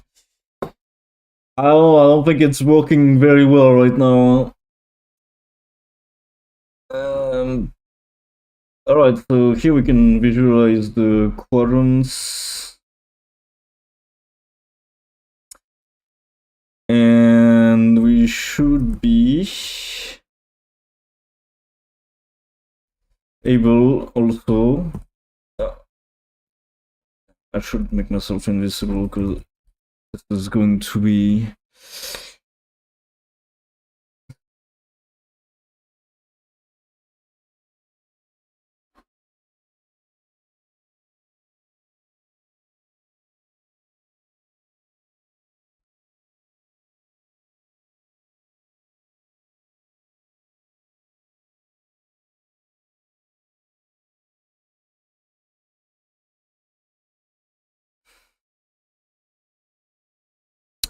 okay. I need to make myself invincible, otherwise this is never going to work. So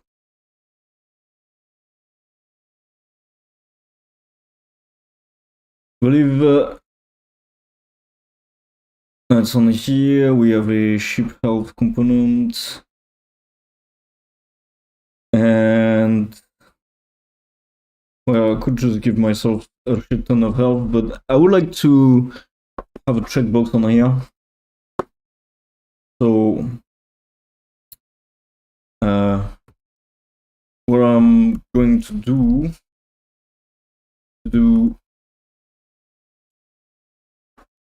no, not ship layout, ship health, and we're gonna add in this component whether we are invincible right now.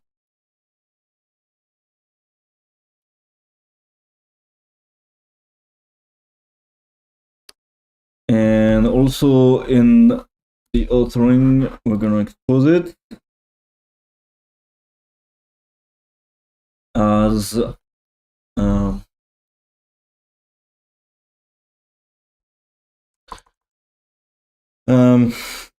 yeah, I'll just call this flags for now.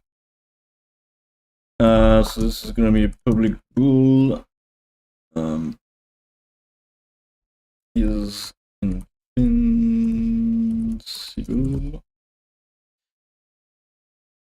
false by default, and set it in here.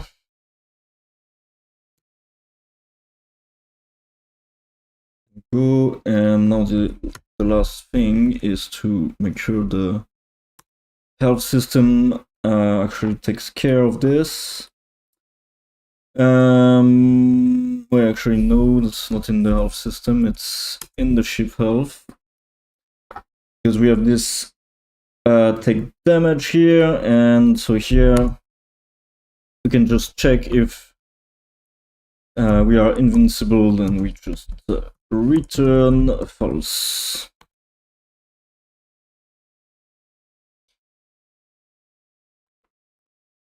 Oh. And this should make it so that I cannot take damage if I come here and check this. Alright, let's see. Yeah. Yeah, so see. Ouais.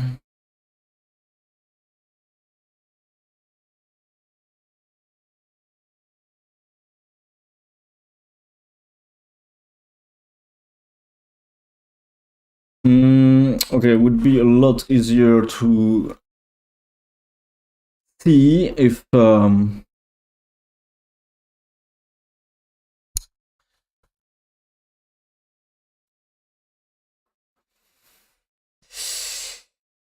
instead of logging what's in there, I would like to draw them.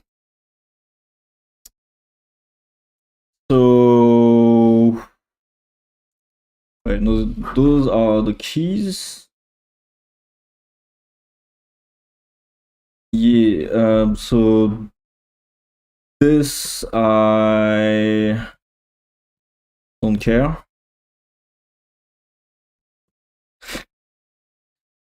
And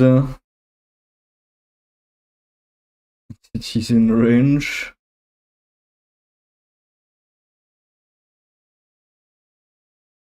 Yes, so this is what I would like to draw, is our entities in range instead. So what we'll do instead is a for each on entity in range, in range, and we're gonna first ensure that we have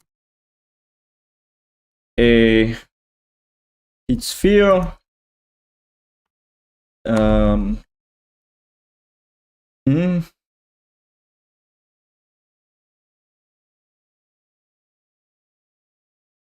Yeah, so I should be able to do that entity.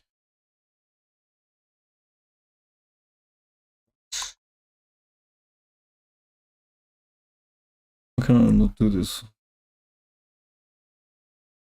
Oh.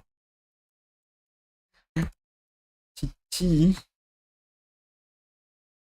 Oh my god. Okay. Just call this entity. Avoid confusion, hopefully.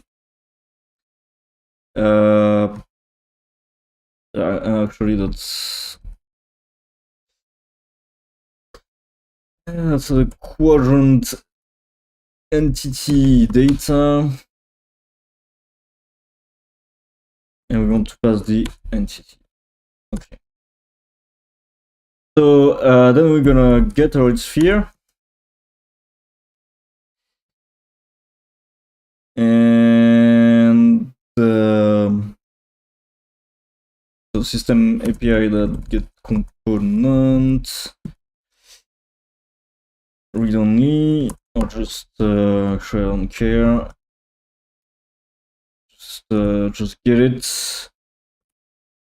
Current entity data that entity. And then we're gonna call the debug draw on this, which takes oh my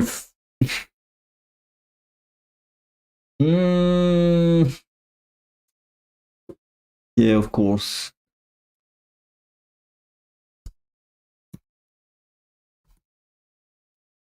I need the local to world to be able to draw this as well.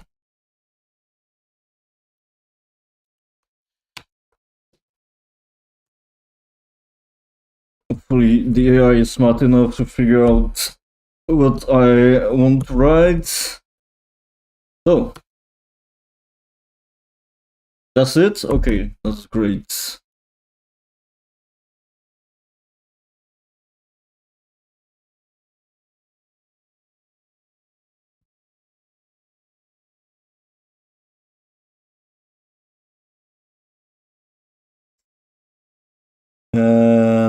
the default color is magenta, I think. Here, now we should have it actually draw the pickups that are in. Yep. Oh, no, it's white. Okay. Okay. Okay, so yeah, right. I'm invincible now. This doesn't seem right. It's a bit hard to tell, though. They do have some weird hitboxes, so... Well, no, this actually seems correct.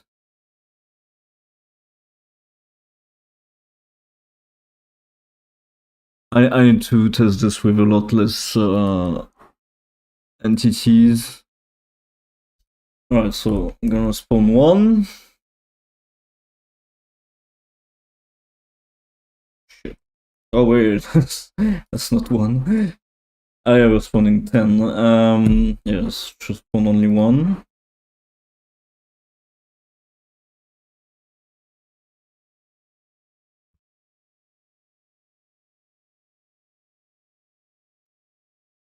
Yeah, but see, like, the missiles are not... They're not acquiring the target here. So... That's the first thing that tells me there's a problem, you know? Let me draw the enemies as well.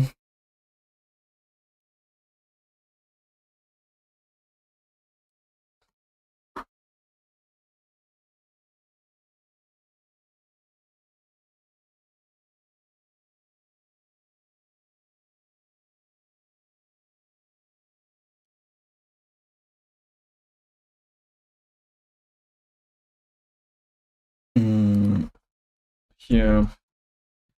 So I want the enemies instead.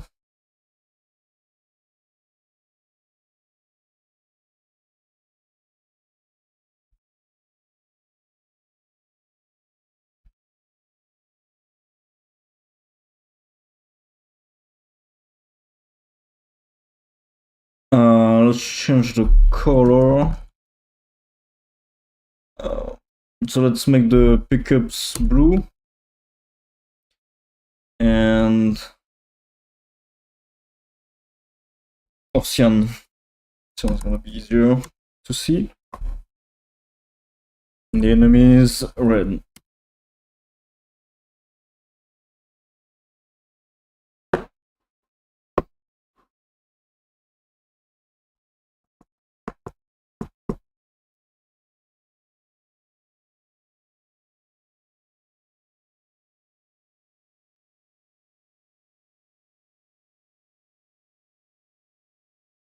What's this coming from? What?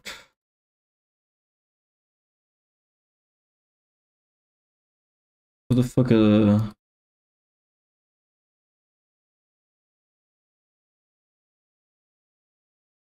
OTUI?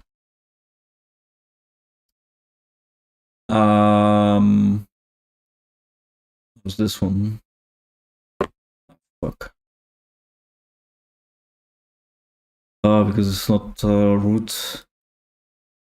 So annoying. Well, anyway, has nothing to do with what we're trying to do. So, alright, let's spawn one enemy.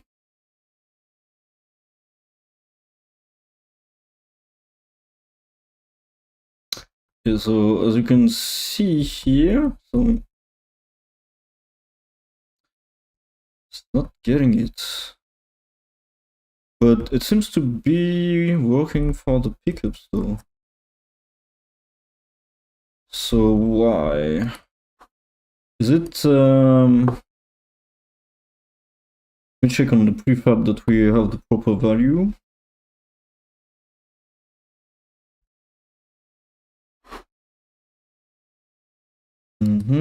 Yeah, okay. And check these two. Yep. Okay.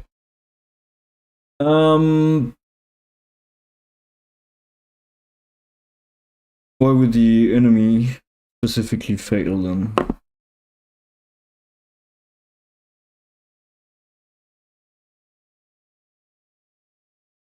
Doing something weird in here.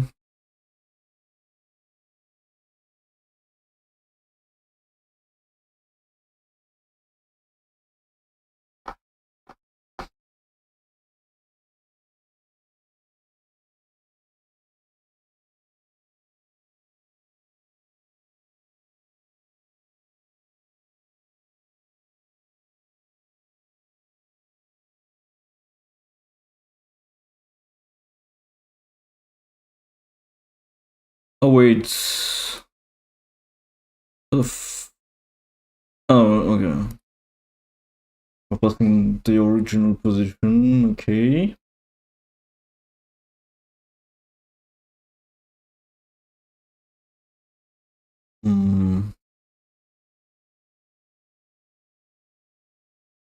This should not matter.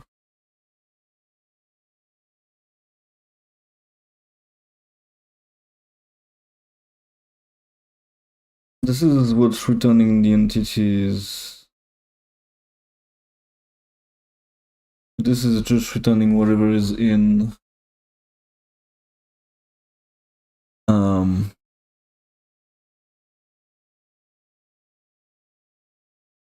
the key, and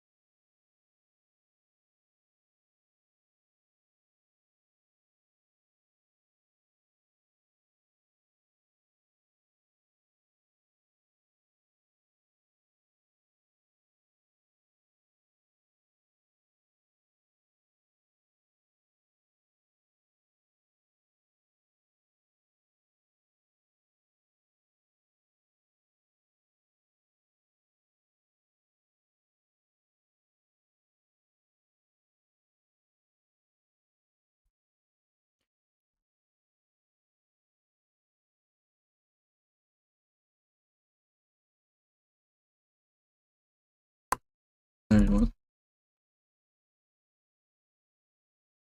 Oh, wait. Uh,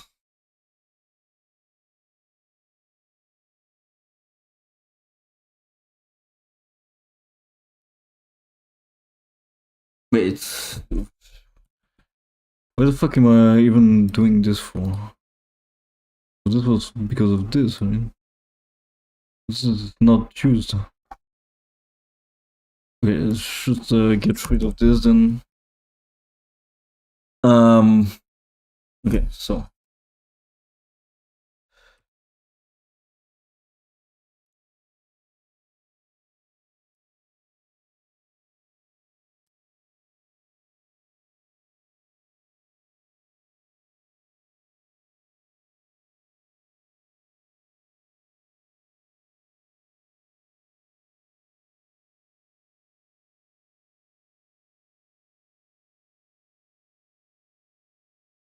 Okay, so I mean this. Oh my god.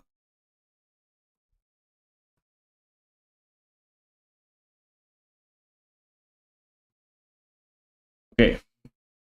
So of course it should work better like this.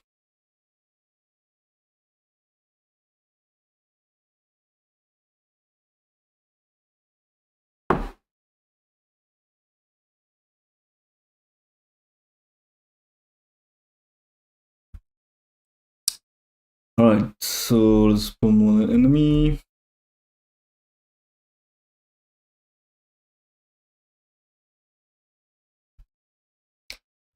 Where is it?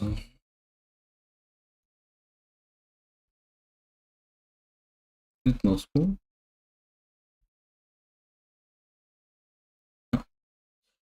There it is. Okay, so it does work.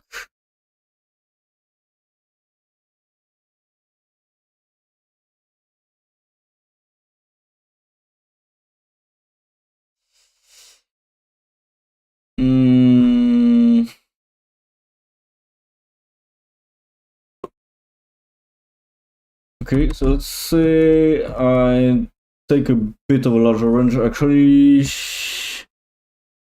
what's the range for the missiles?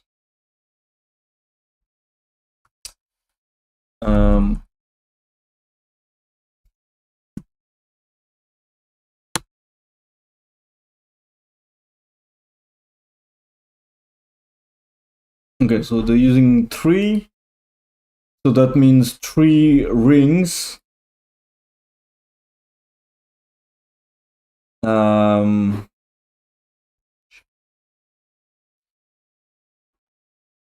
let's just put 3, same thing, so we can see exactly what the missiles see.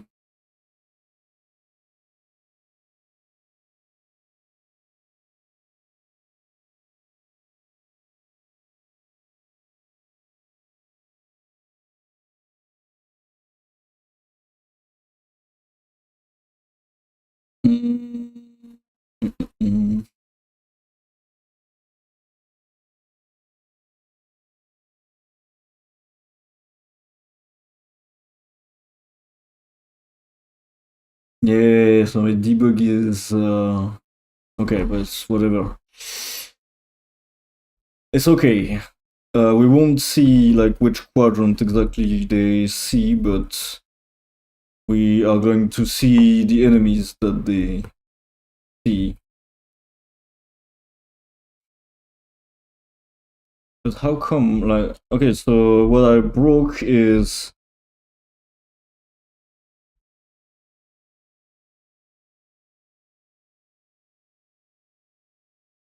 so what it broke is actually the range search.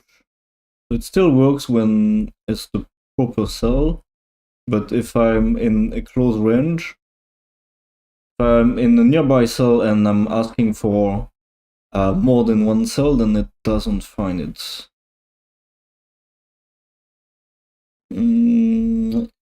And that's not good.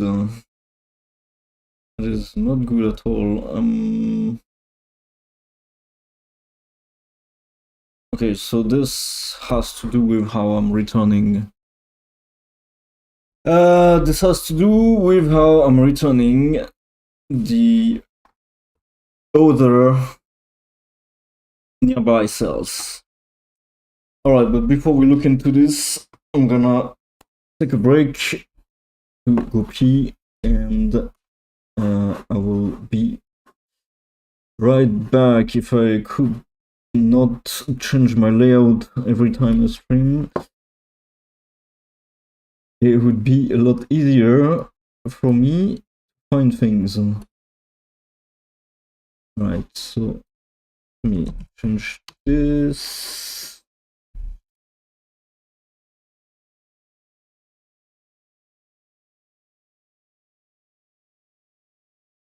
Oh my god. This will do. Alright, I'll be right back.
Oh my god.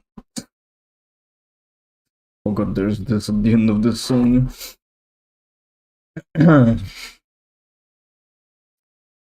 Alright.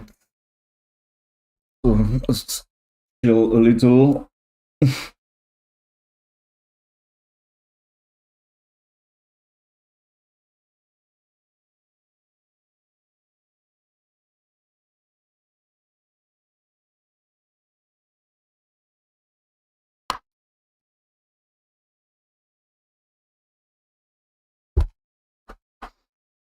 So we have an issue. And the issue is this, basically.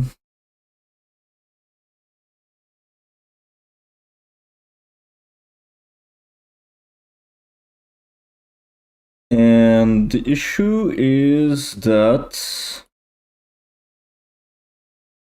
yeah, because I'm not calculating the key from the index here.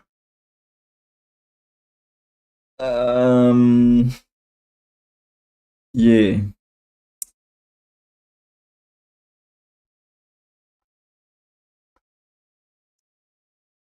Yeah, because here I'm doing it just by the position and index, but the thing is, I need to get those IDs, and then I need to calculate the proper key from those indices, or cell coordinates rather, because these are the coordinates of the cells that I need. But since we are calculating the key with the type now, I cannot just use this to get the key. Yeah. I need to actually have a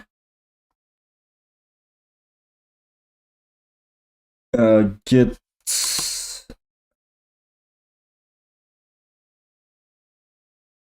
cell key, I guess, and for a position and type.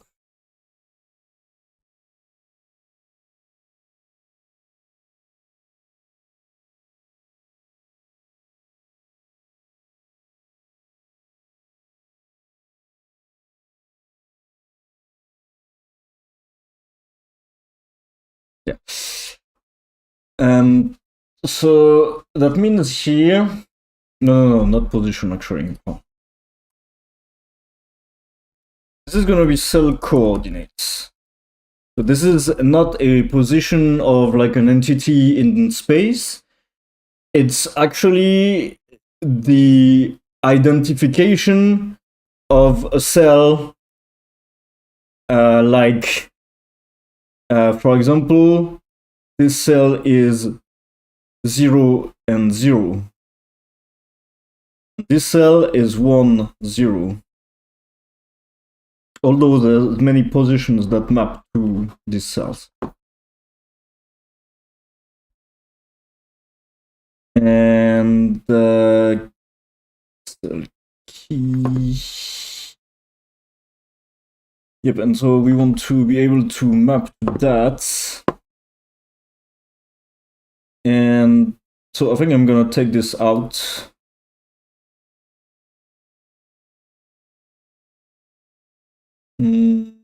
Actually, this is exactly the code that needs to go in here.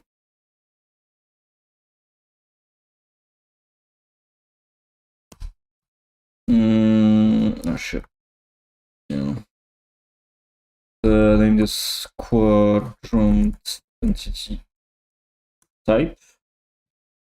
Here we'll directly pass the cell coordinates. Yeah, actually, don't need this at all.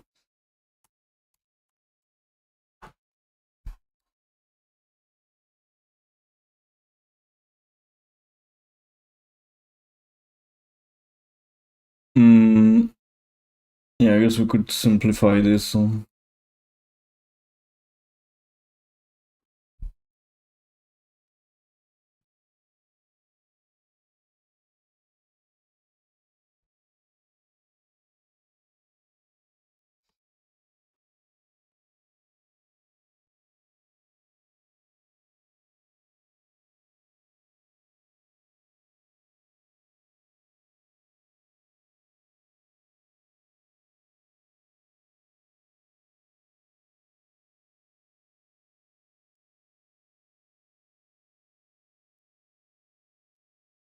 and return our key.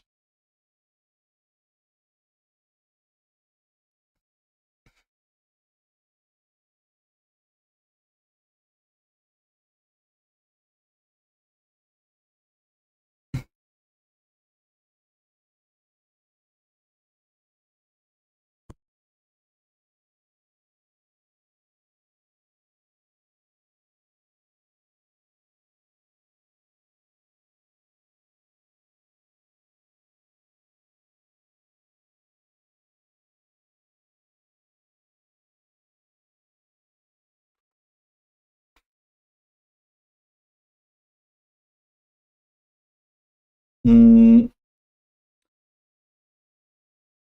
wonder should I do this instead? Yeah, that would be, I think, better.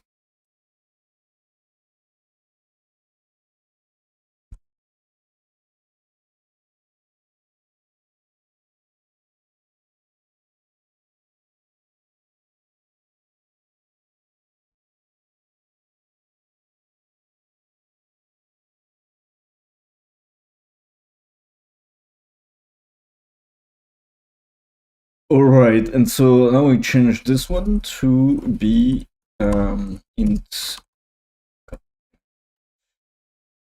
int key equals get cell key of game utils the 2D.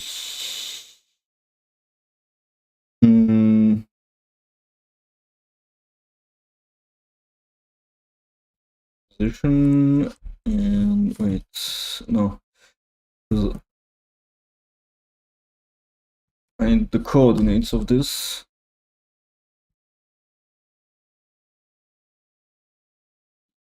Yep. Okay, and then I need to pass the type.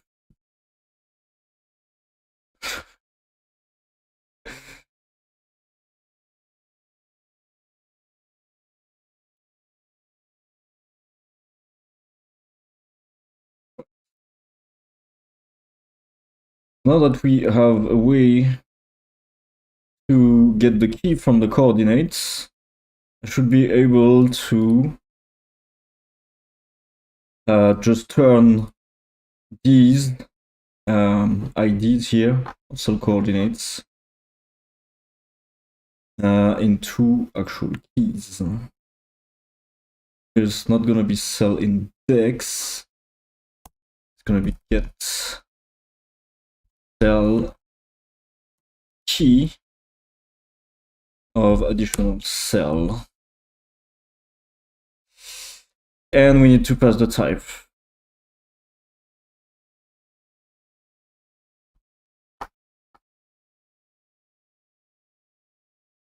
Passing it as just type.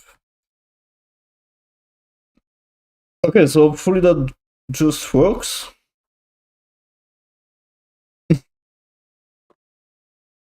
Time to start praying.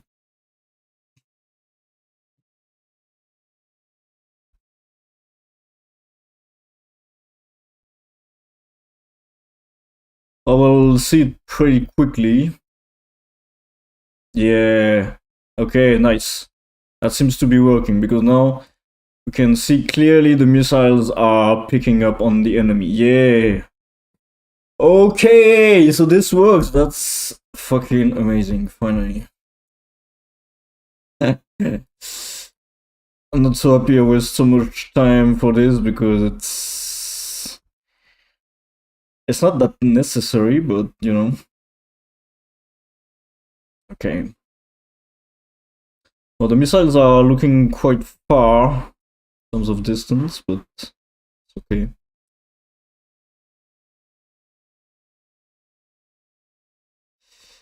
Alright, so that is working again. So let's see if I put the spawner back in normal.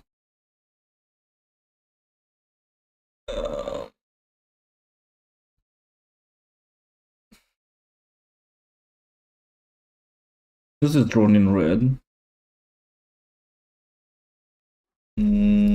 Wait.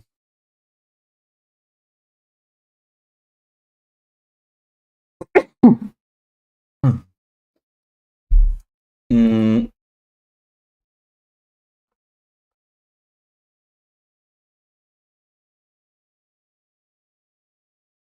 We're supposed to draw the pickups in cyan here. Where the fuck are they red? Huh?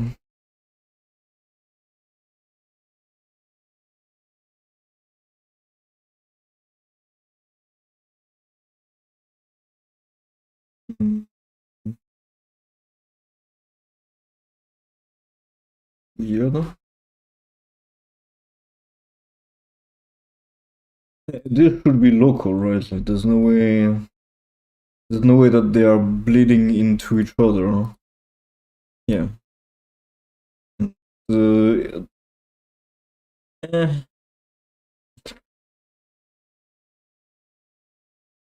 Maybe they do? Nah, there's no fucking way.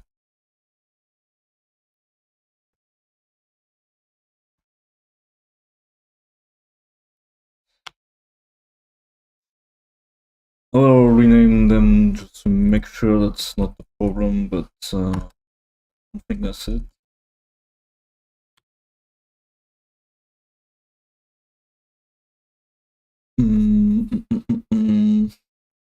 What would be the problem though? Because like right now, we are looping the enemies here. And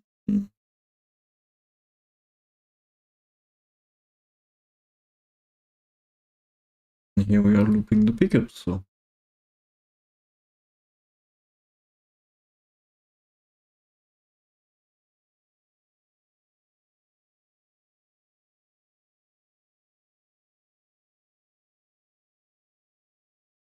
What would it be drawing? I mean, we have this disabled, right?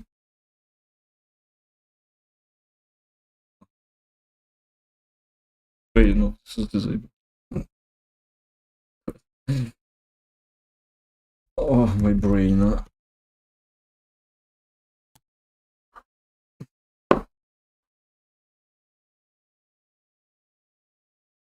Mm.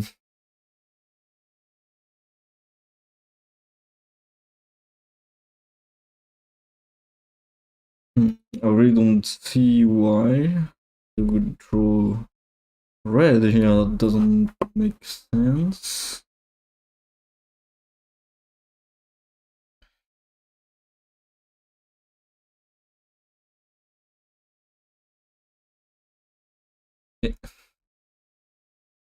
My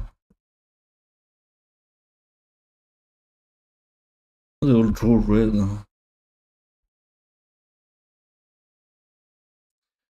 Anyways, it seems to be correct, I think.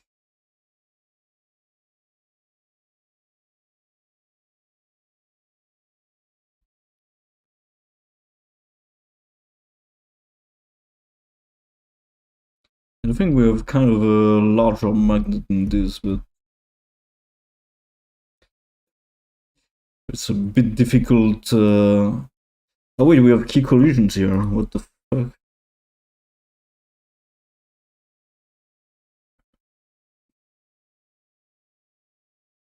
Mm.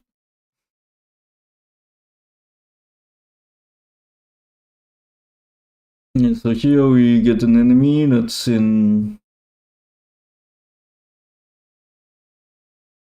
inside both.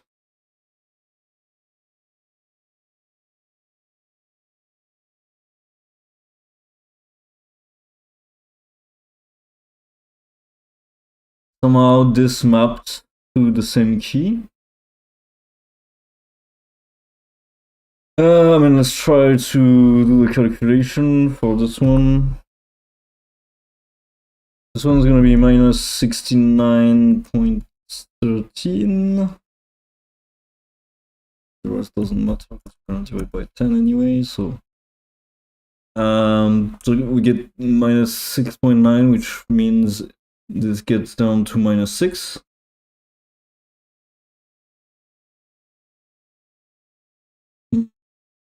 -6,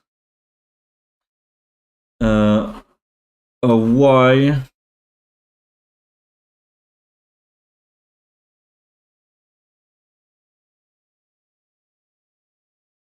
our y is 81.56 divided by 10, 8.1, so that becomes 8.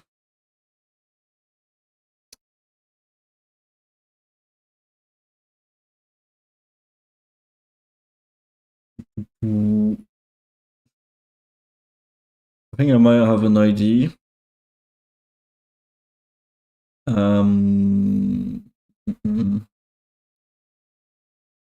That's yeah. Wait.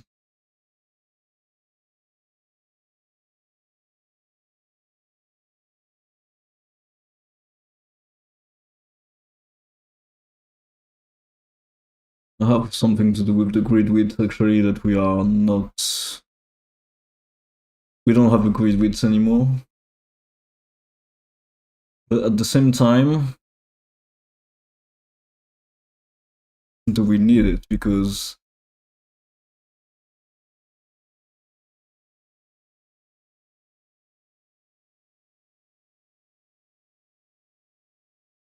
yeah, let's just make the calculation. So basically we get -6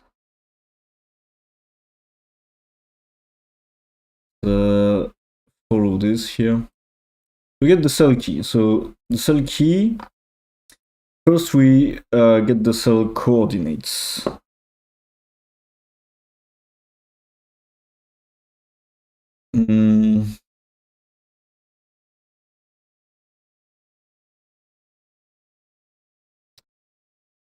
Yeah. So our cell coordinates end up to -6 and 8. And then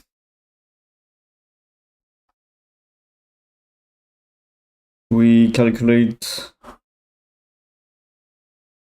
this becomes 6, and we multiply by this number here.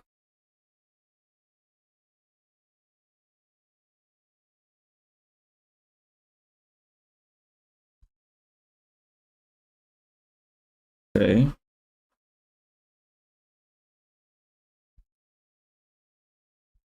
And here, this becomes 8, and we multiply by this. Okay. I don't really see how we're gonna get the -13 key for this, but let's see. Ah, fuck! After we XOR, that's probably how.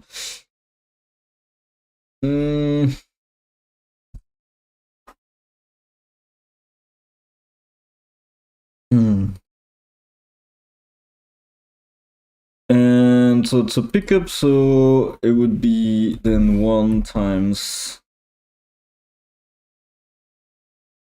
this number here.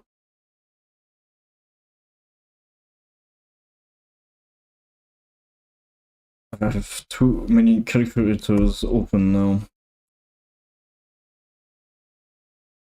Okay, and so now we need to calculate the XOR of all this.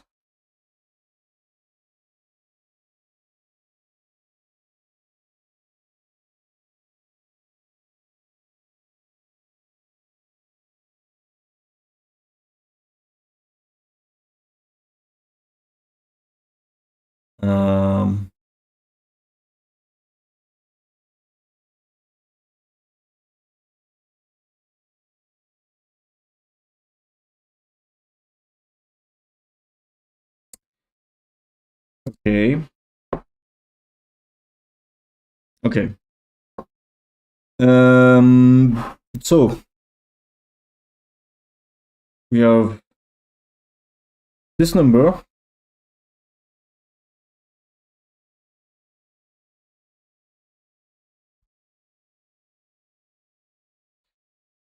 This number.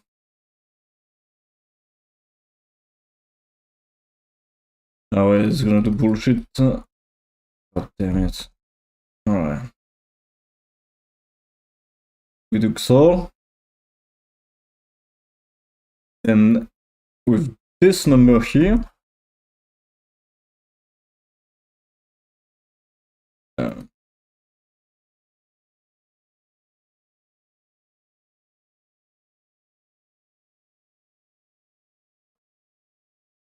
okay, and then we XOR this with this number here.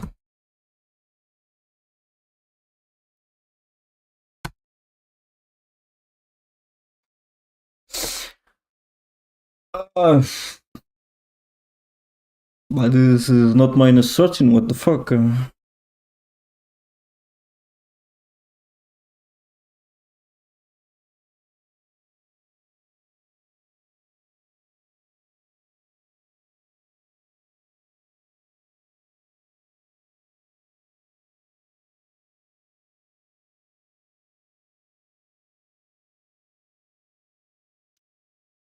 Oh, wait. I took 6 here instead of minus 6.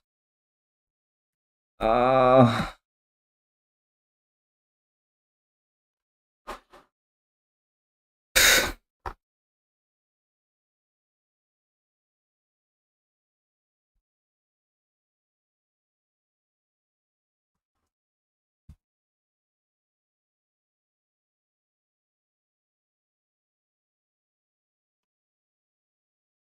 Okay, so start again then.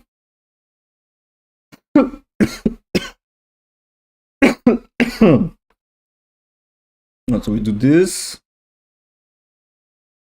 XOR.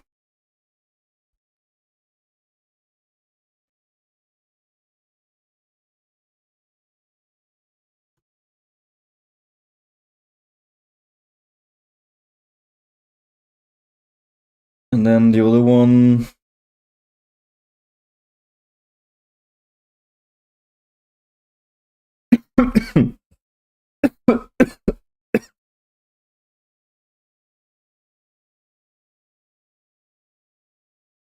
First.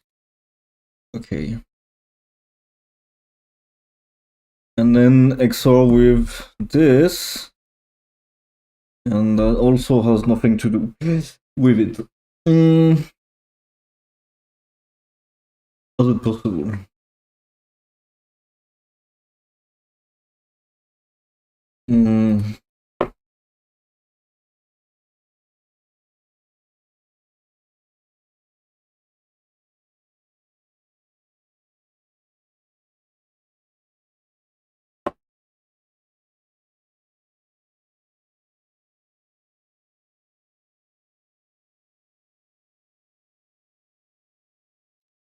Oh wait.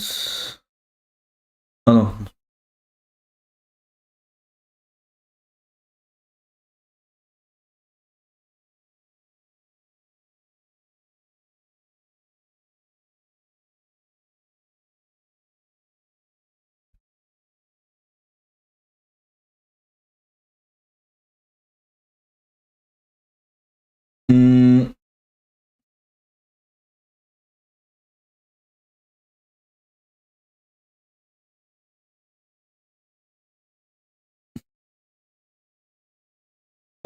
Let's recalculate the key here.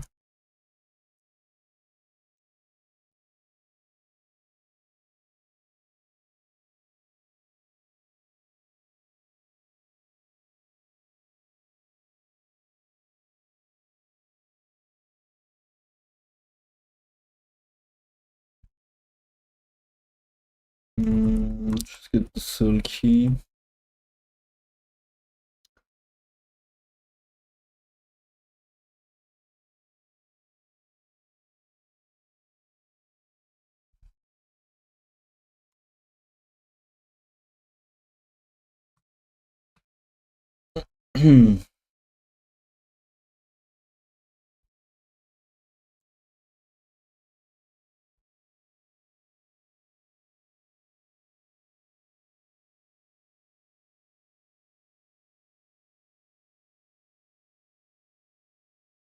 With entity type. And that's not where I need to pass it, it's here.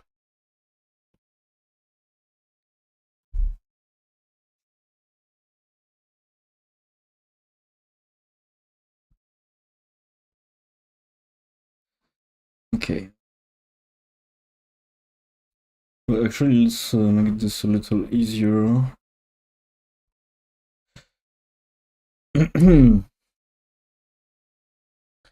So for 2 cell codes.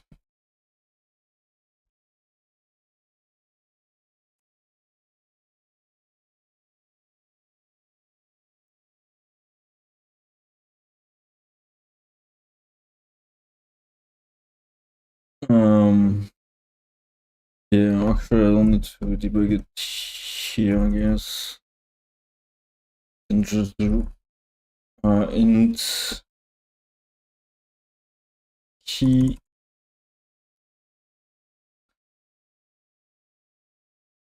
Oh, but there's the modulo. Maybe that's the difference. Oh, maybe it's wrapping around. Maybe that's why. It's not wrapping around with this number, is it? We don't know.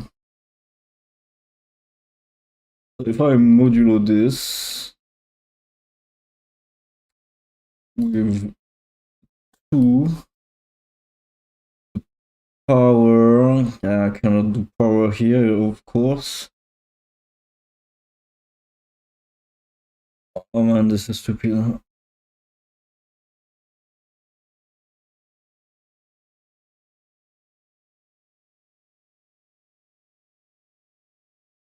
No.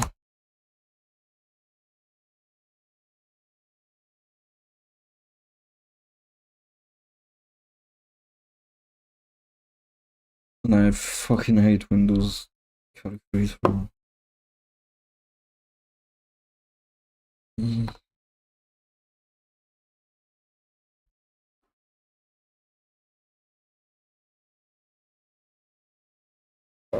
It lost everything, great.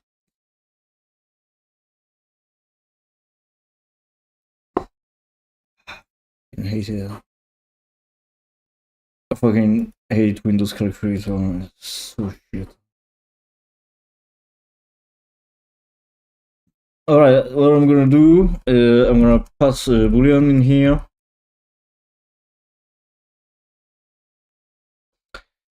And I'm gonna log this stuff.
Okay, and I want to run this only if I pass log. And here I'm gonna call this with true.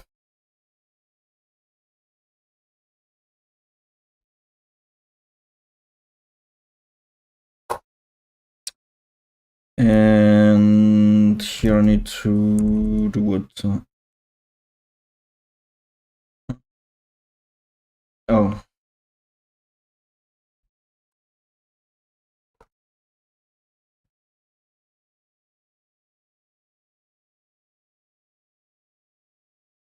Okay.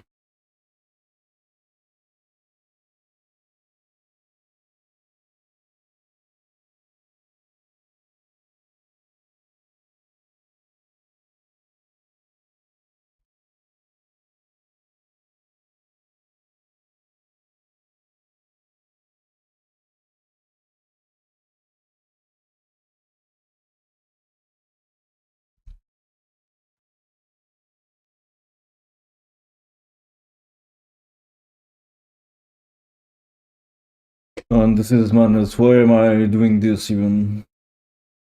I know in the end I'm still going to have to check the type anyways because I cannot rely on the key. We already have collisions here. 0.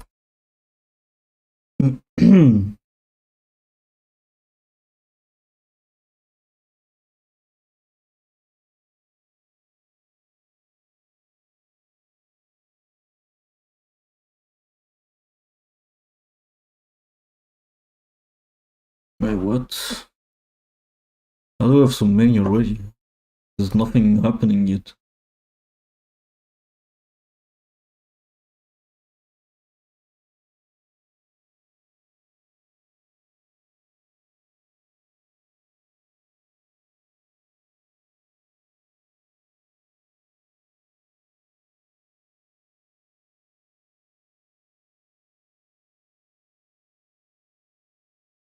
It's writing as collisions, but I have no logs about the entities in the quadrant.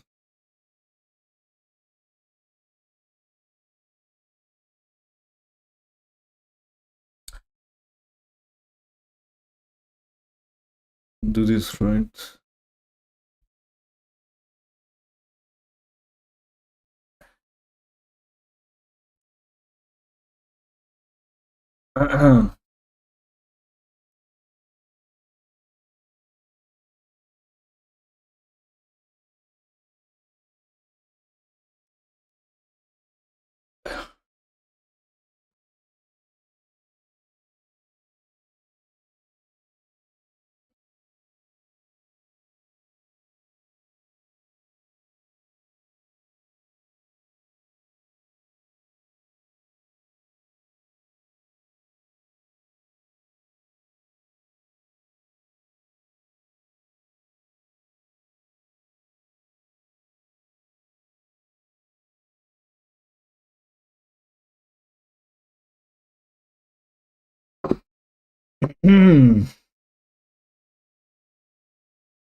How is there a collision?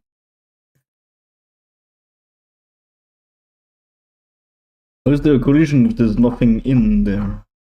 What the fuck? Is it going crazy like this?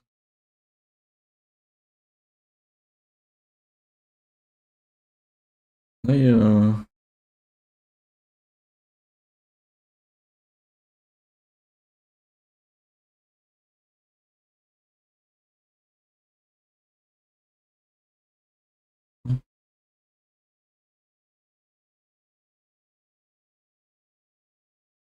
is this even possible?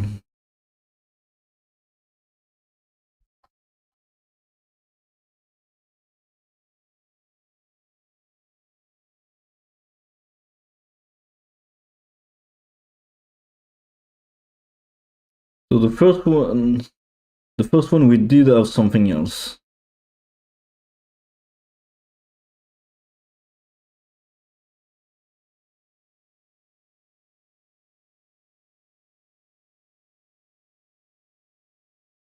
They do end up in the same key.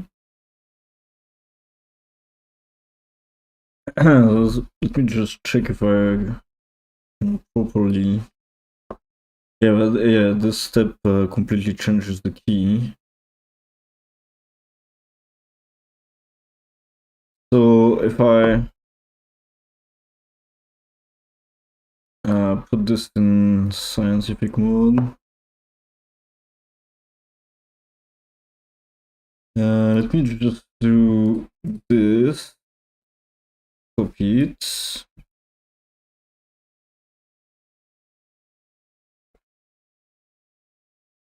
I won't be able to do that. God.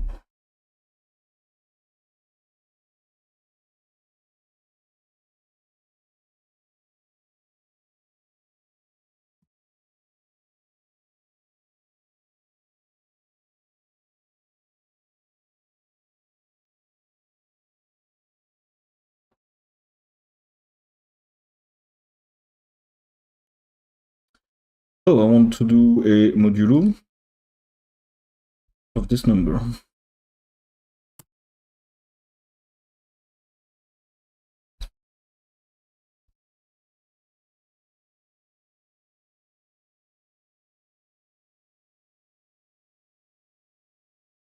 Or is it because of the size of? Oh, it is, isn't it?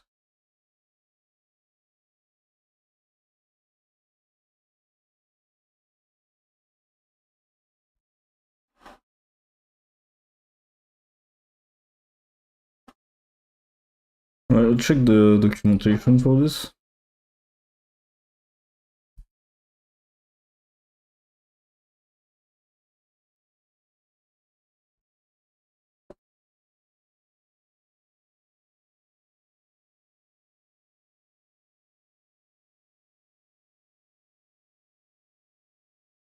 Okay, so that's that's why.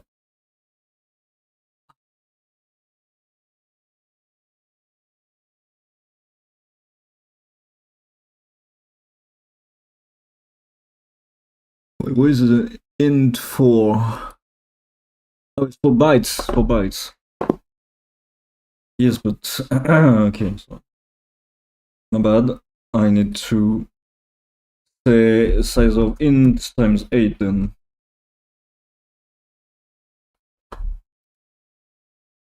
So, 8 bits in 1 byte. And what I want here is the bit size.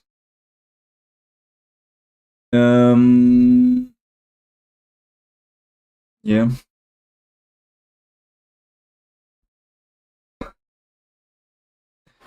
God damn.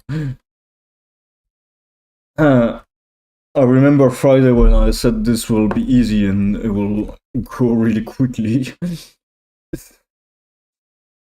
I've rarely been that wrong. It's crazy. Okay, let's fix it. And okay, we have stuff in cyan now, as it should be. Alright. Okay, well, okay, things seem to be working normally now.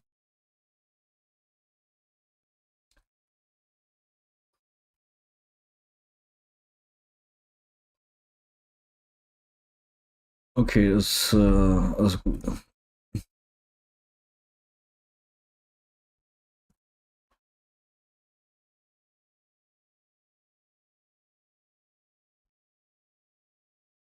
Mm-hmm.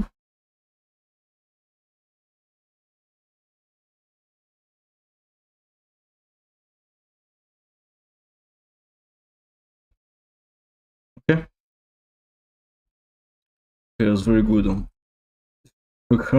Finally, finish this.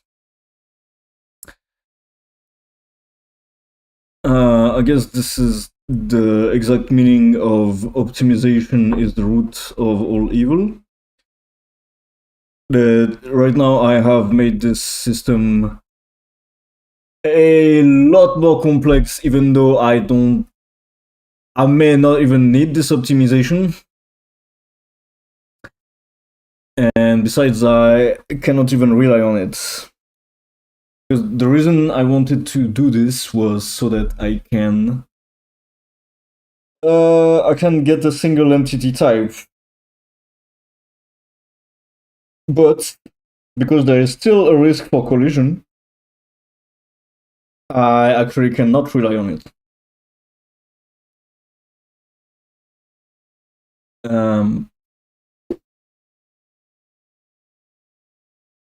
Yes, we can keep it in. Why not?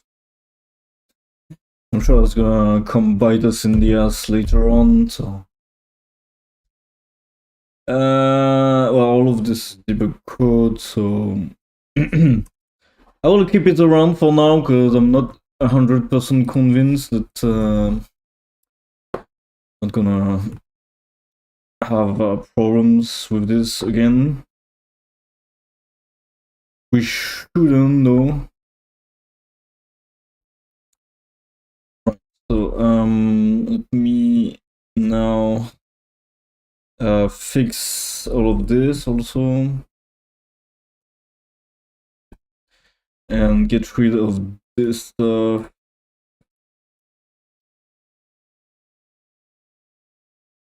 Change anything else. That should be it. We uncomment this.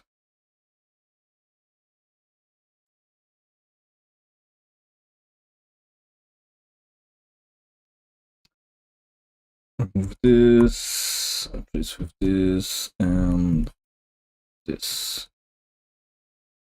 Because it's not able to format properly. What's difficult about this?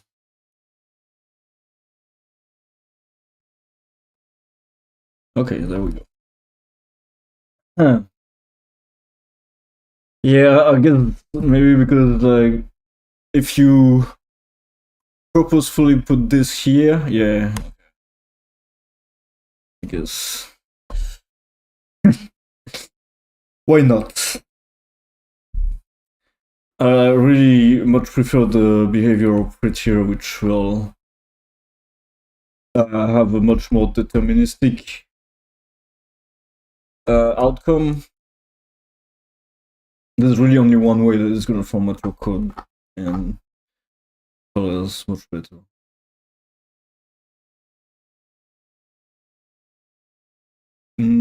So here also this is full debug code, so rid of it. Otherwise the performance is going to suffer greatly. Which is definitely not the goal of all this work. Alright, so kids, don't optimize prematurely. This is the lesson of this. I thought I was gonna spend. Honestly, I thought I was gonna spend maximum 1 hour to do this, not even. I thought it would just be like add the type and add the type to the key and be done with it. Nope. Nope. Much more complex than this to get a unique hash and also adapt everything that depends on it. Because at the end of the day, we also add the range. Because like sometimes we want to get more than just the entities that are in the same cell as us. Sometimes we want to have a range around it, so we need to get we actually need to get all the cells that are within a circle, more or less. That's more or less how it works. And yeah, also it made me change like all the API for this. it made me introduce this new type everywhere, and in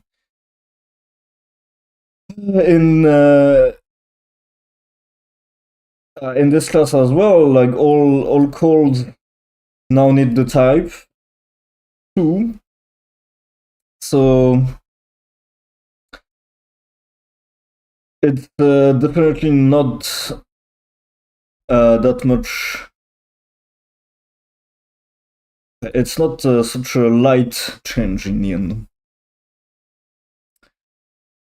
In the end, I'm still happy that I did it.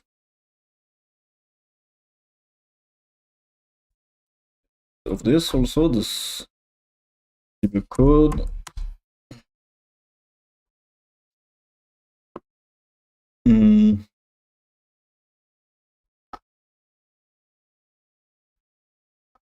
And I think we still have hash sets.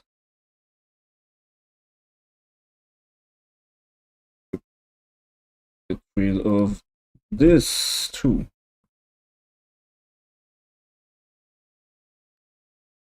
So that's don't need this also.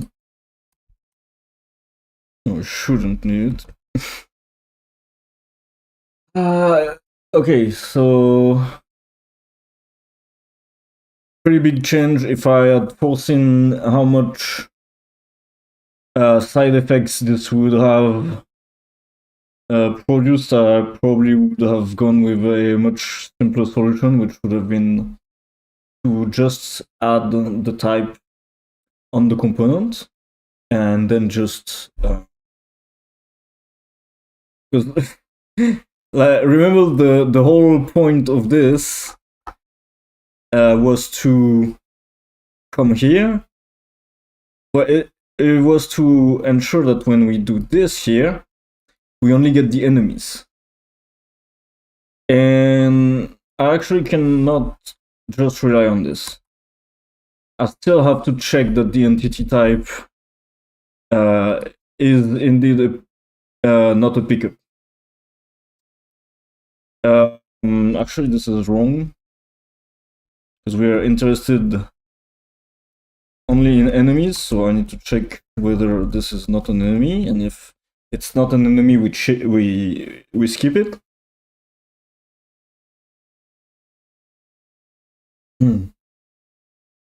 So this is the separation.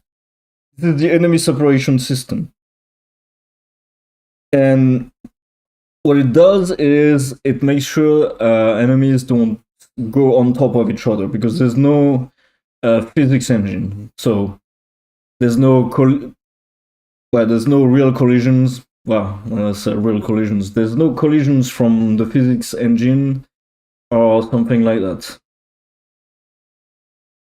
So that means that I have to separate the enemies myself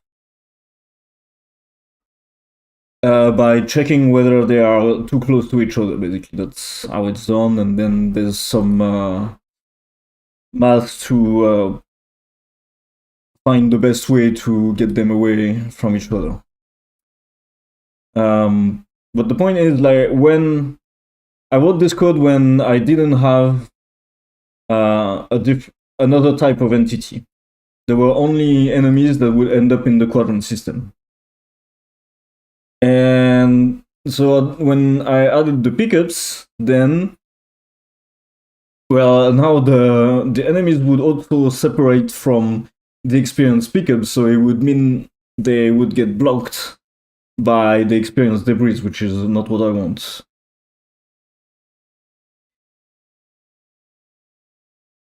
And so the whole point of this was to separate the entity types so that I can just come here and say, just give me the enemies and not have this. But because the key is still not guaranteed to be unique, it still means that when I'm doing this, I might at some point get entities that are pickups or that are not enemies, rather. But still, it will improve the efficiency of the system because even though the key is not unique, most of the time, I'm gonna be able to check only the boxes that contain enemies instead of checking the pickups and the enemies. So it should, in theory, I'll make it like 2 times faster, something like that. 2 times faster. I don't know how much, but you can think basically it would scale based on the number of entity types that you have, and if you have the same number of entities of each type, well, if you have 3 entity types and you have the same number of each type, then the system would be 3 times faster, basically. And Unity decided to crash.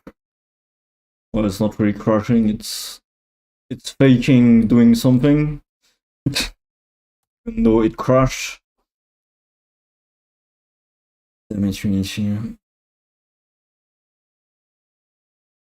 So I should remember to save scenes.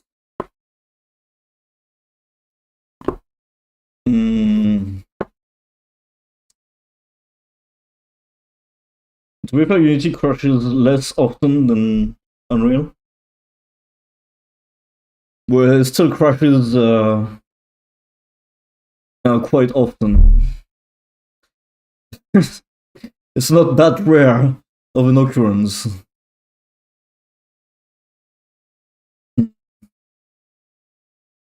Yeah, I don't know. Actually, don't know how often. Like, it's definitely more often using the dot system, I think. Not sure why. Or maybe it's with the burst stuff, or I don't know. I don't know. But yeah, we don't really crash, like, multiple crash every day. Like, with Unity, I probably have like 1 crash every 1 or 2 days. It's a little better. Anyways, it's pretty good that we got this far. But it's pretty good that we found a way to make it work, mostly, because otherwise I would have wasted a lot of time on this. And now we're gonna be able to go back to making the main game loop, which is oh my god, what the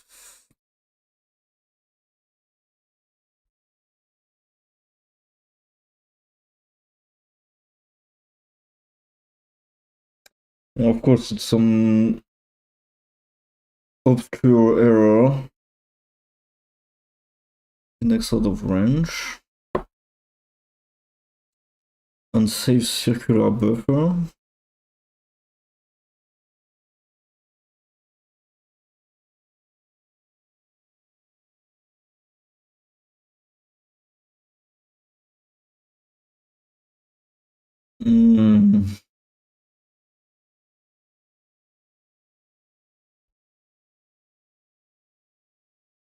What do I do?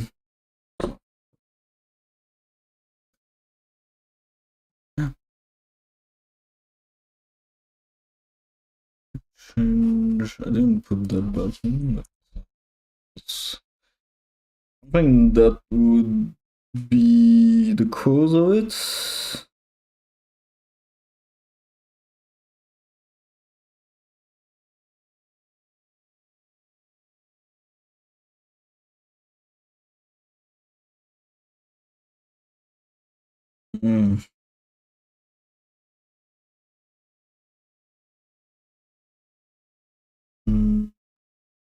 Look, we didn't get any new ones.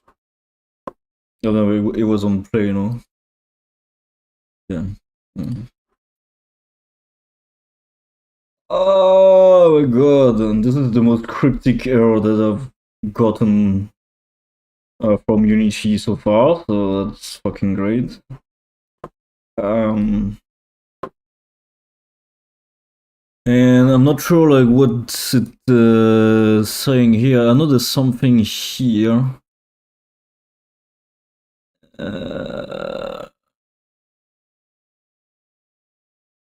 Is it this?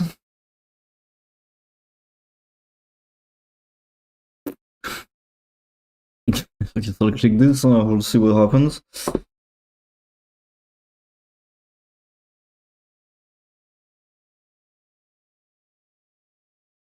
Fuck did I do?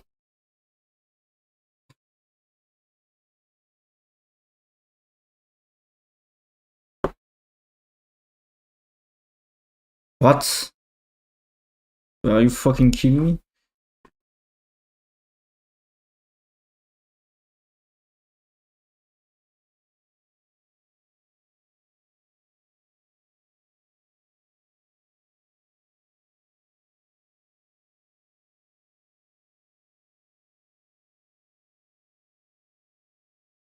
What's this?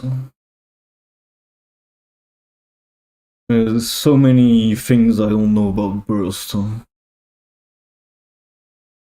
Okay, let's actually find out like what this is about. Debug compilation bursts.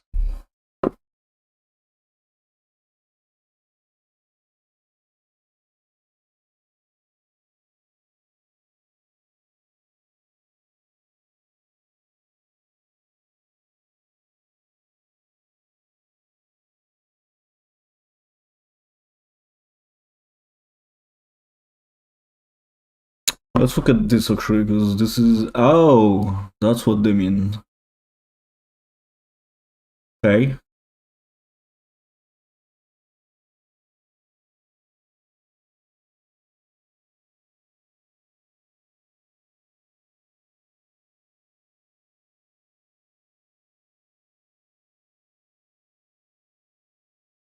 Okay, I'm not sure what that means. Just now provides support for debugging and or profit profiling using a native debugger. Oh, is this why I couldn't debug before?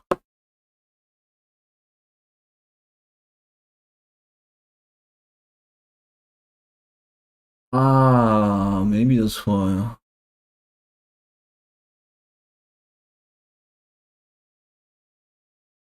Manage debugging of burst compile code is currently not supported. You wish to use a managed debugger. Okay, this would be a native debugger, right? And managed debugger is whatever the .NET .NET managed debugger is. I have no idea what any of this means.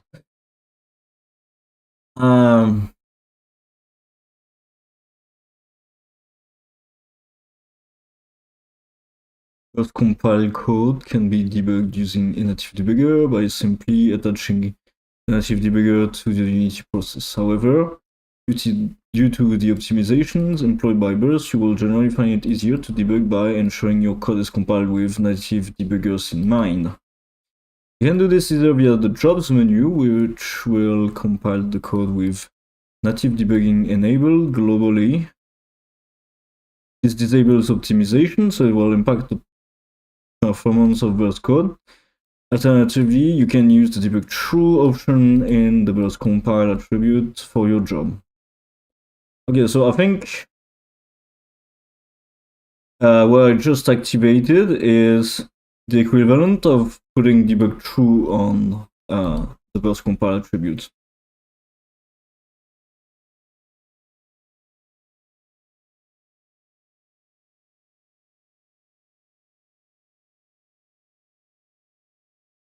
Yeah.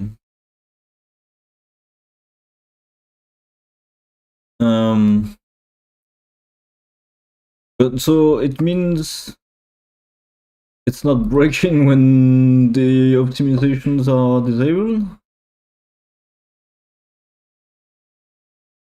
Or is it because of this code actually? I think this is the problem, huh? Yeah, that's it. This is not supposed to be here. I put this in so that I can yeah, I was trying to get some data and blah blah blah. I was trying to return some data into the job, so I had to complete it before I could try to read what was inside it. And yeah. Let's turn this off then.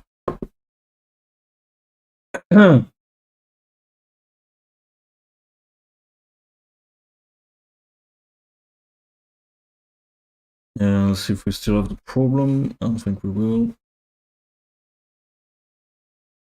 Yeah, it did say something about circular dependency, and I think because oh my. Yes, I thought because the handle is in here as well. It was making it circular.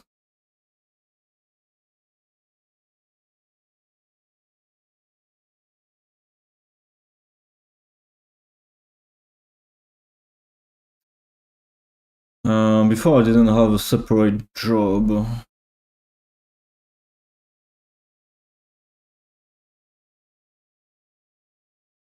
I mean, this should not change anything. And why?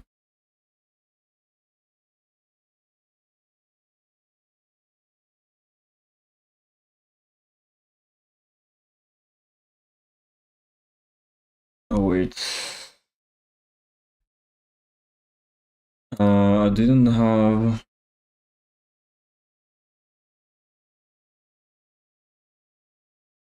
I didn't have a separate job, but I think.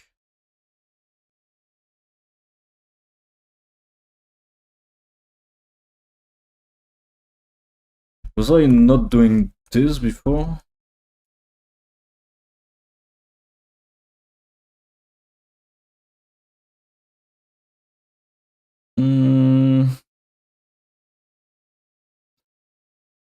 Oh my fucking god.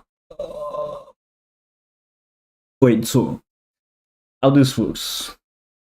You get a handle for the job, then you combine it with the dependency, which is like basically other jobs, and you put this into the dependency. So that the next system is going to call dependency.complete before running something to ensure that the previous job has run and it did anything that it needed to.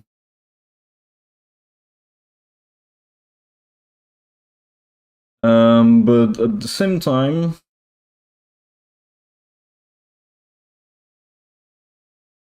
I have to check the previous code because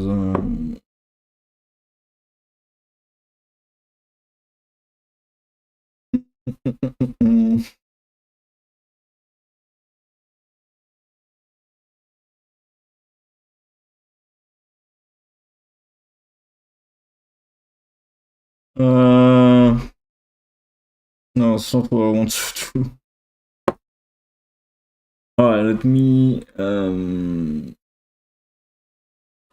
me just check the code in the repo.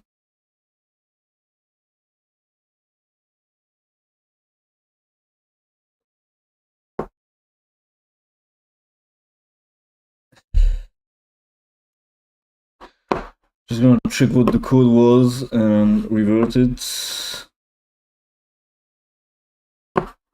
Well, actually, let me see. I'll be able to just go here and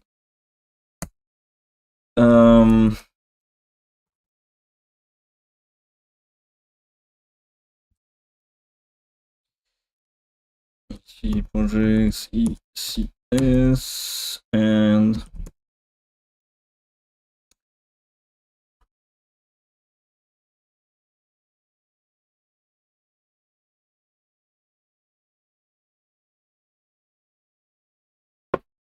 oh yeah.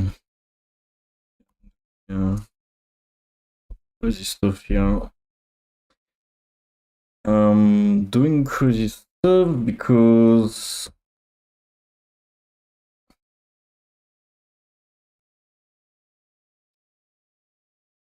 yeah, I'm not even sure this is the one that's creating problems here. Okay.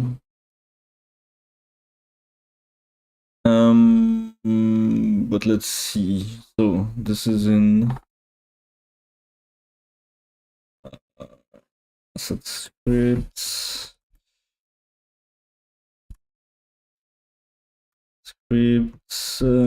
gameplay, I think, and enemy separation. Oh, come on. That's eyes in the subfolder, isn't it?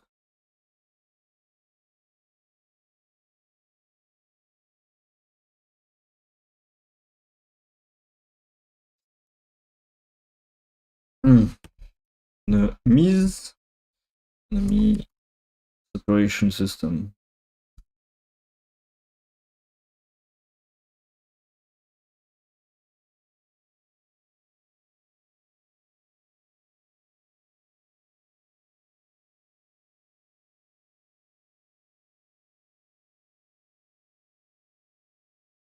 Oh,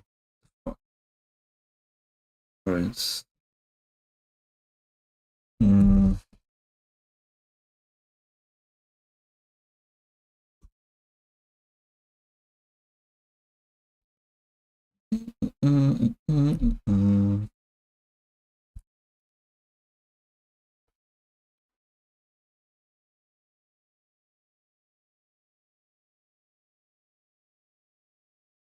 Oh my god, that's true. I cannot control C in here.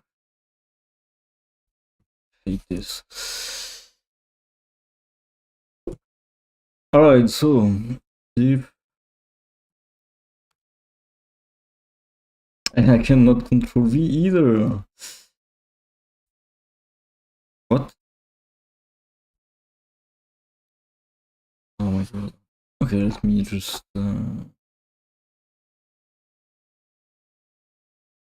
014.5.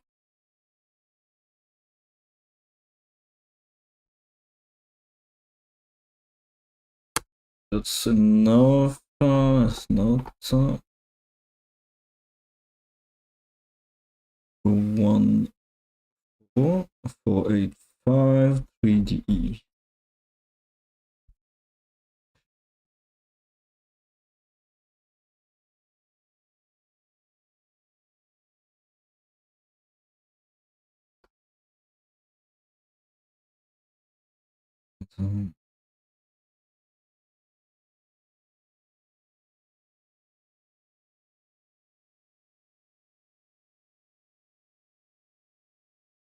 Why can I not copy this?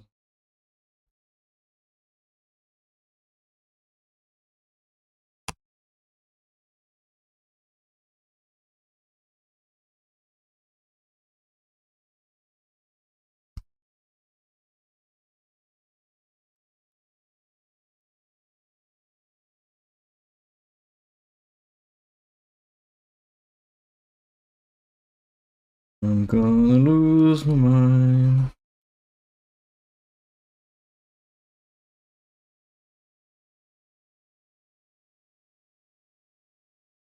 It's if it was the previous one then. Was it diffing the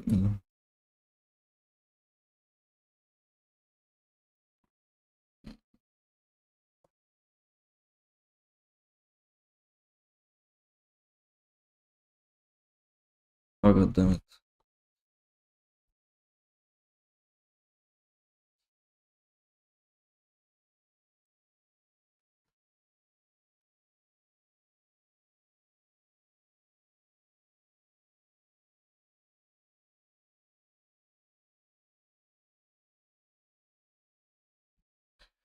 Stupid.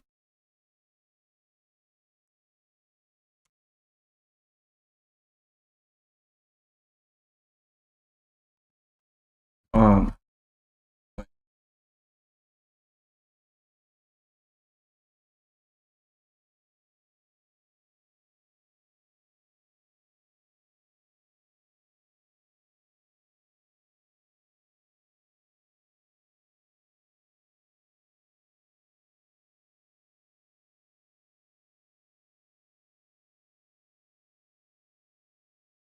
Fuck. Yes, the other one.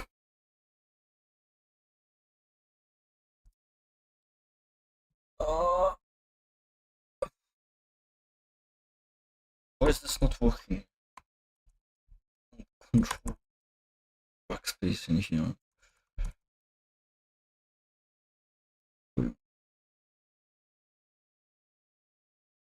Finally.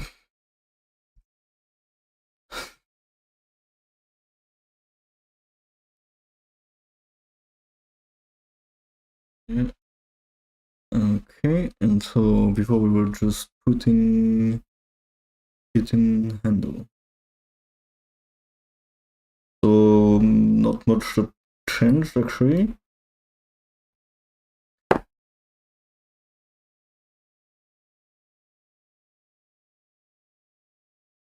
Yeah, I mean it was the same thing. And change it, but there's no way this is the.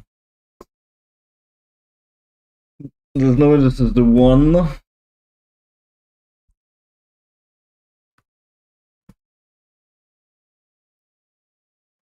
I need to get rid of the other one.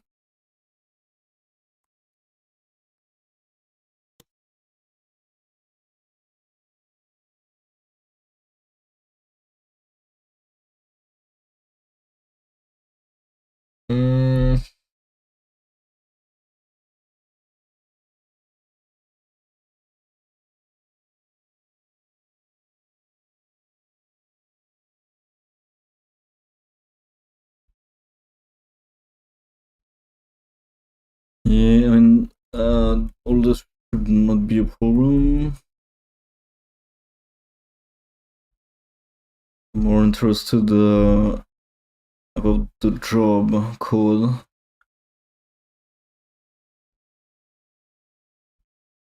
There.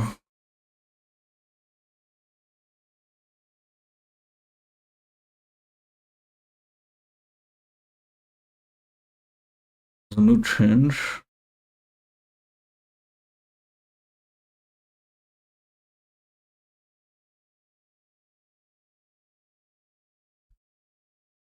If there's no change, then what the fuck?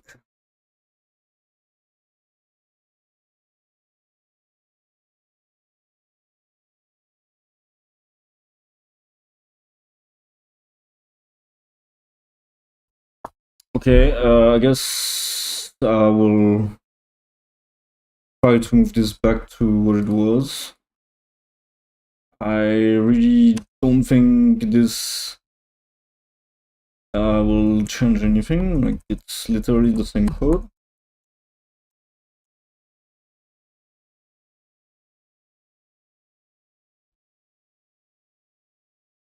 Well, yeah, it might be time for me to take a break also. The Quadrant System stuff was already. It was already quite heavy stuff for a Monday morning.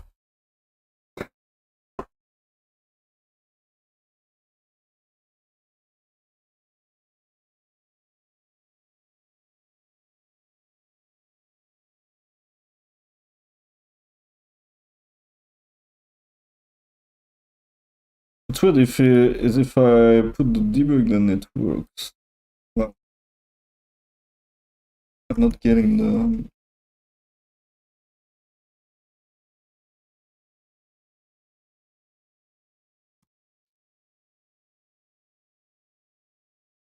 So let's see if I put it in this one. Do we still get the problem?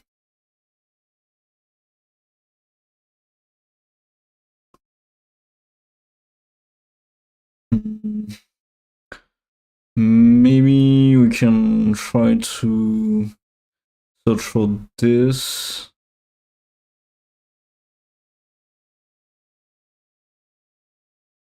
This part should be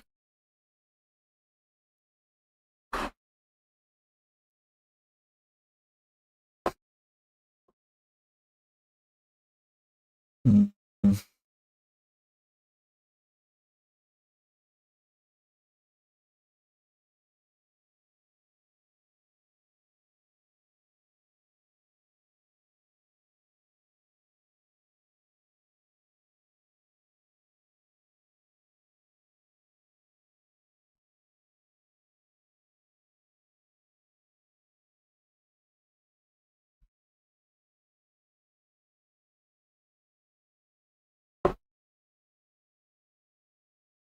No, those are just leaks. Like this is just like logs that they've added on Unity's side, and it really doesn't mean anything.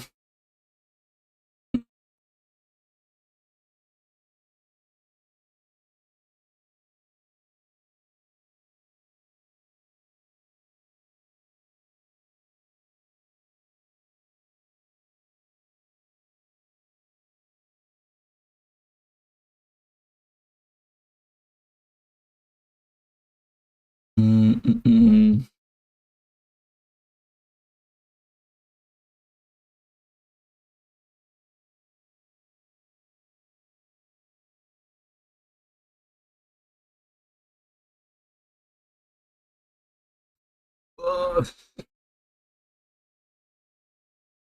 Let's see if we still have it. Okay, we still have the problem here. Mm.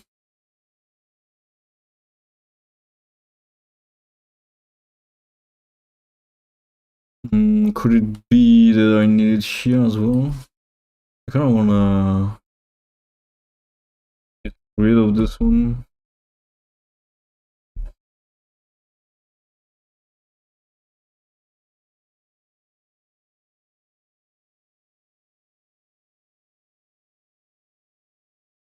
Just make sure there's no difference by doing this.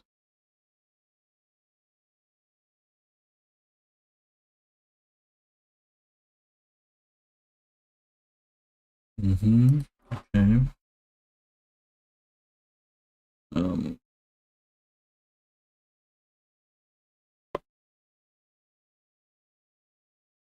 right, then my next target then is the Quadrant System.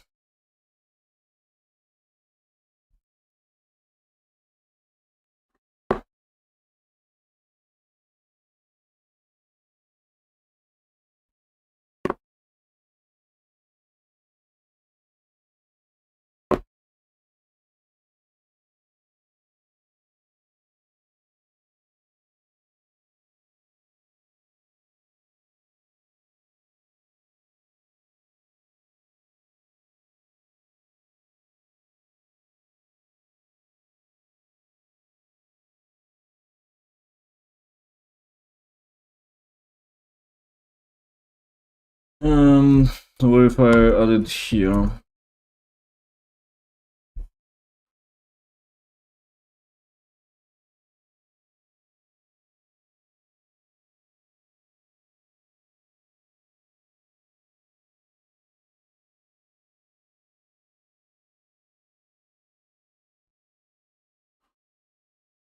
I don't see like what could have caused this, like, and like literally we didn't have this error before I launched it again.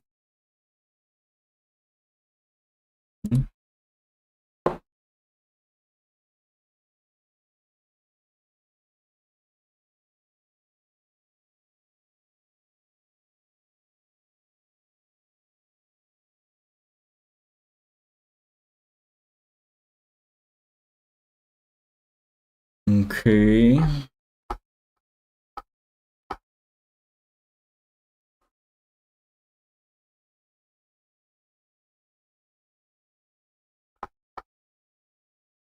So can't not have this.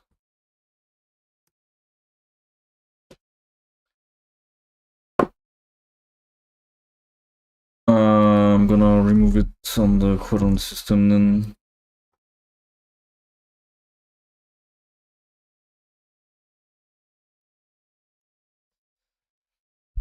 And make sure that it still has the problem like this.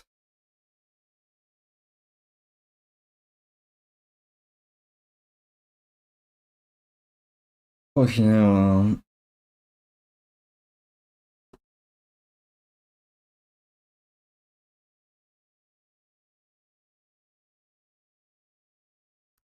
Okay, so let's set it here now.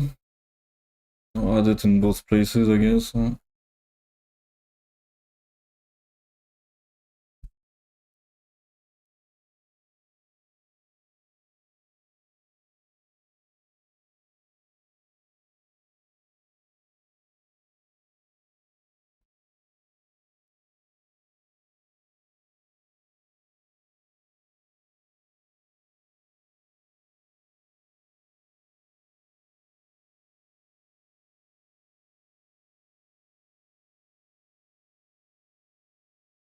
Hmm.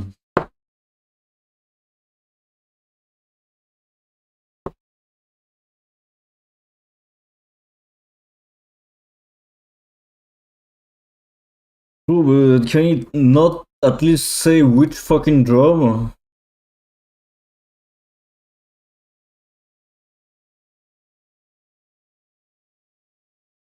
The thing is, if I activate the stupid native debug mode compilation, then it doesn't happen. So what the fuck am I supposed to do here?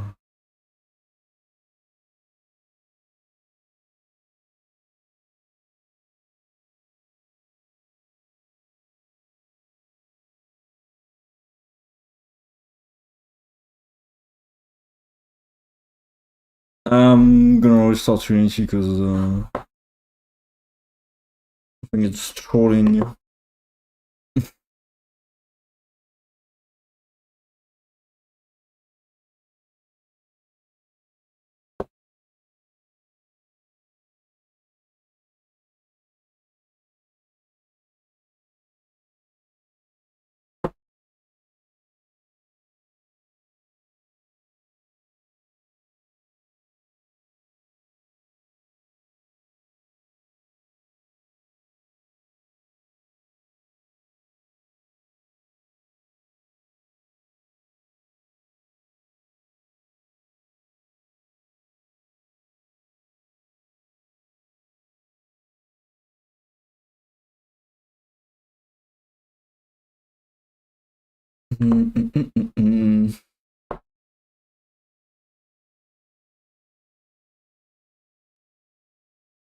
Fixed it already. Okay.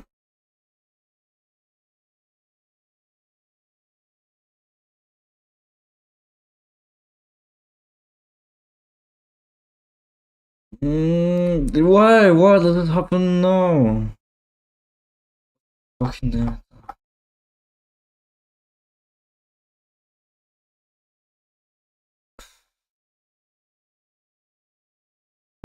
I can't believe it will not even tell you which fucking job, like.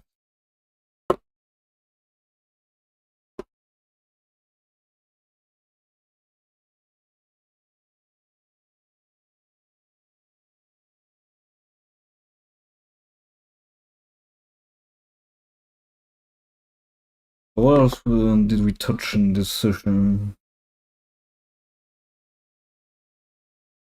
This is not post compile. Maybe that's why it's so slow actually. Hmm. This is not burst compile either. I should burst compile all this. By the way. Um.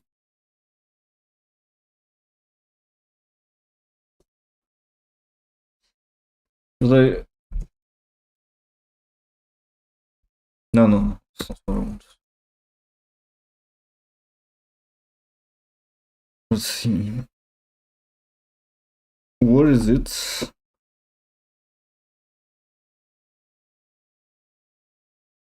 Changed. Projectile weapon firing system. This one might be just compiled. Is so if I put it in debug, well, you know what to do.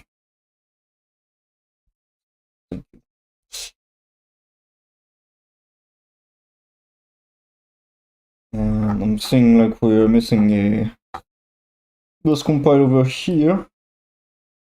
But at some point I'm just gonna have to go through everything and put the bus compiles where they need to be, but not now.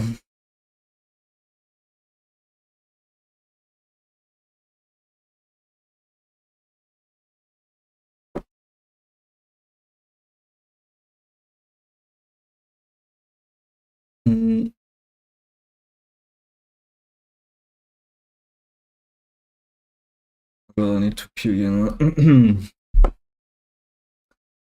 Okay. It's not this one then. We change this one. This one is not even both compiled. The way it's saying it's coming from a job, right? And we don't have a million jobs. It's not.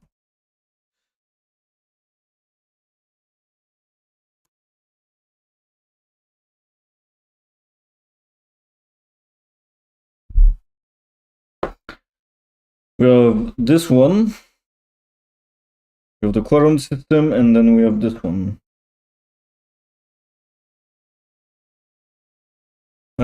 It's possible that I'm doing some stupid shit with the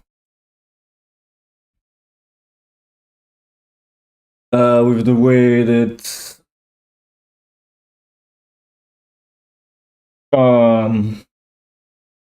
I'm calling the complete stuff to make sure like the previous jobs are finished and all of this. Like, I have no idea what I'm doing with this. Just found a way that was working and left it at that. Yeah, definitely need to learn more about the job system.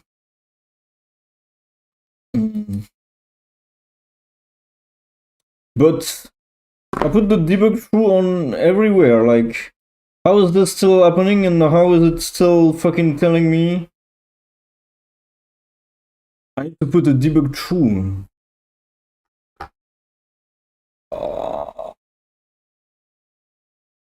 Oh wait. Wait a minute.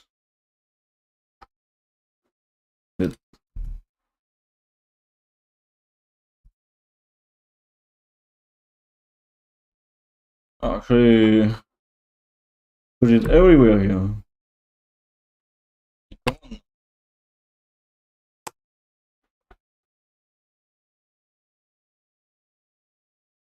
Okay, I'm gonna put it on this one.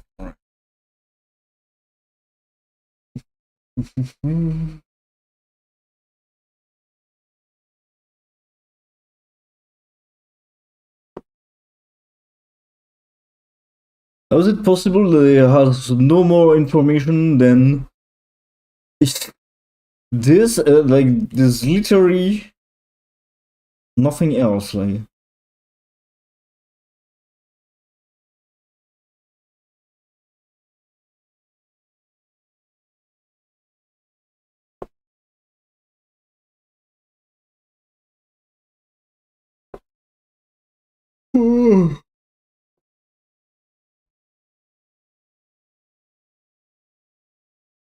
fucking hate it.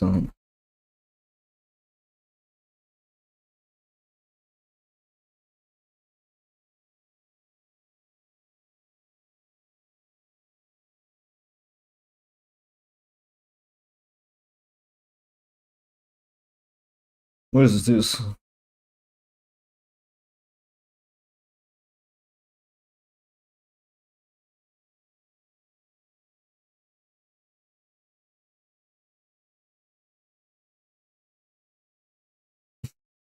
If I enable this, it doesn't error out anymore.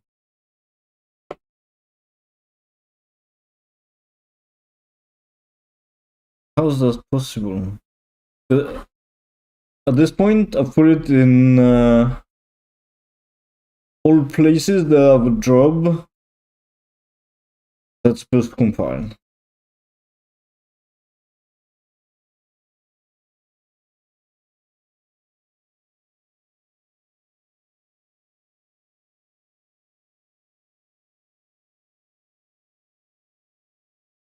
It's saying it's a job compiled with burst.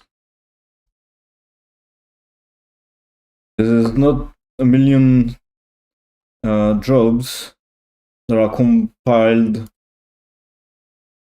with burst.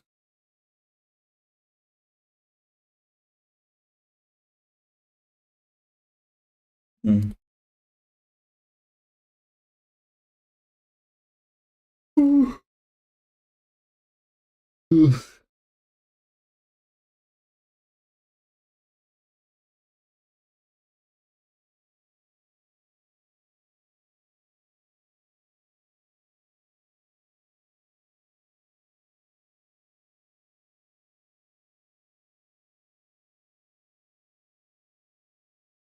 And there's this one.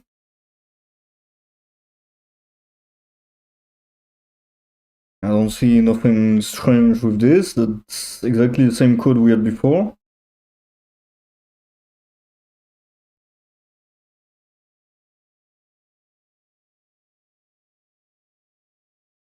And then there's this one. It's also doing the exact same thing. The only difference is now it's passing entity type here.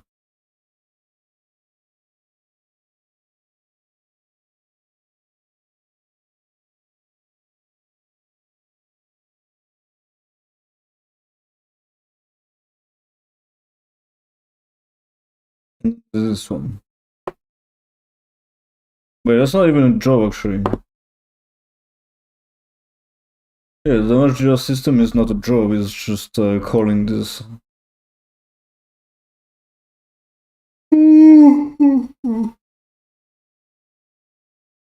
Oh my god.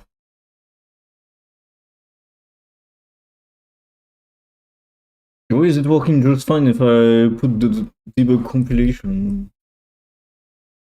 Oh my god, I fucking hate this.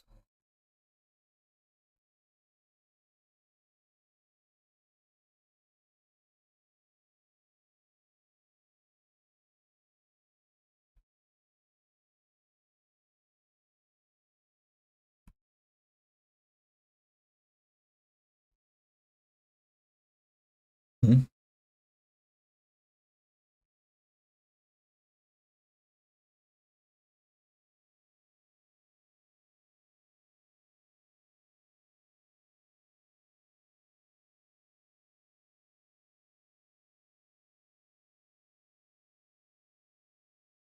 Strange.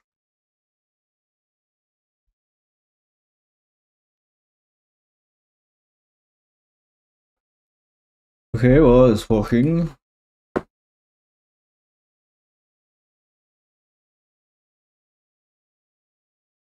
So how am I supposed to debug this if the debug mode doesn't have an error?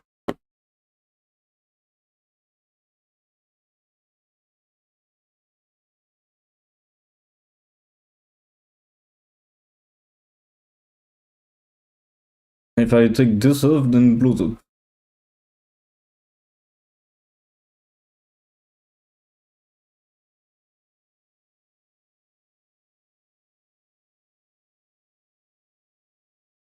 I have to stop here, I think. Need to take a look at this with a fresh mind. And yeah, I need a break. And yeah, this is not the kind of bullshit that I want to debug after spending 4 hours figuring out how to make a unique key, separate entity types. And Unity is gonna crash again. So yeah, I guess it's gonna be the end. We'll end on Unity crashing.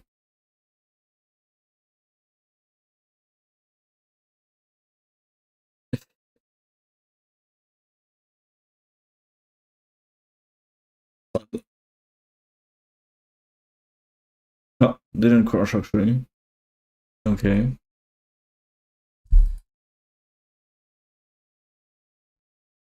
Why? Why the fuck?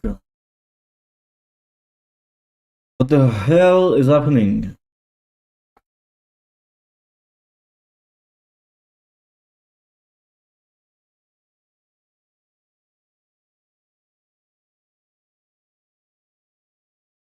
I just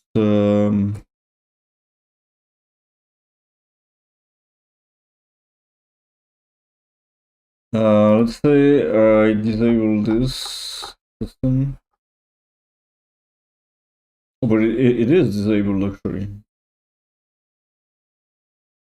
So let me not disable it then.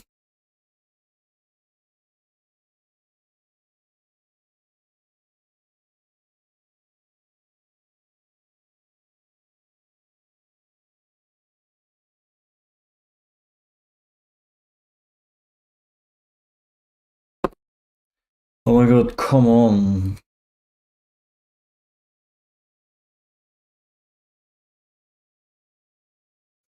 They literally changed a boolean. We need 30 seconds to recompile this shit.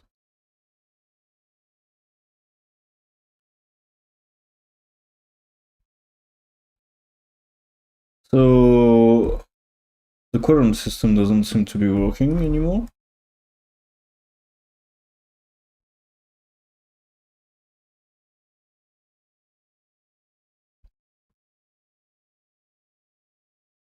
So I would assume the problem is with the quadrant system. So why?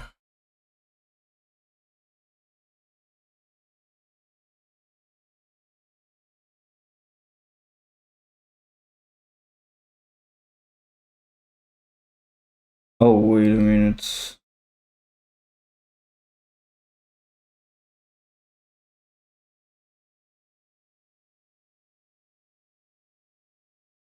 This cannot be right.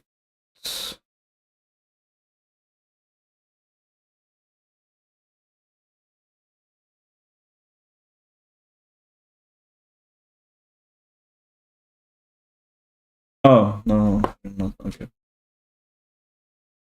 I thought we are in the quadrant, but no.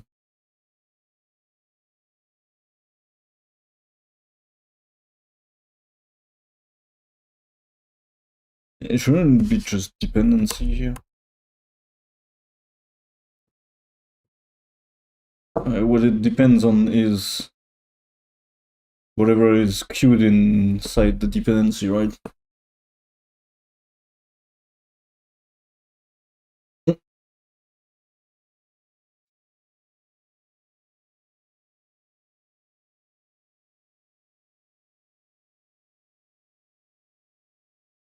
And my phone died.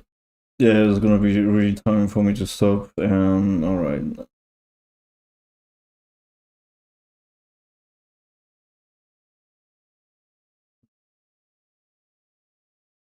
So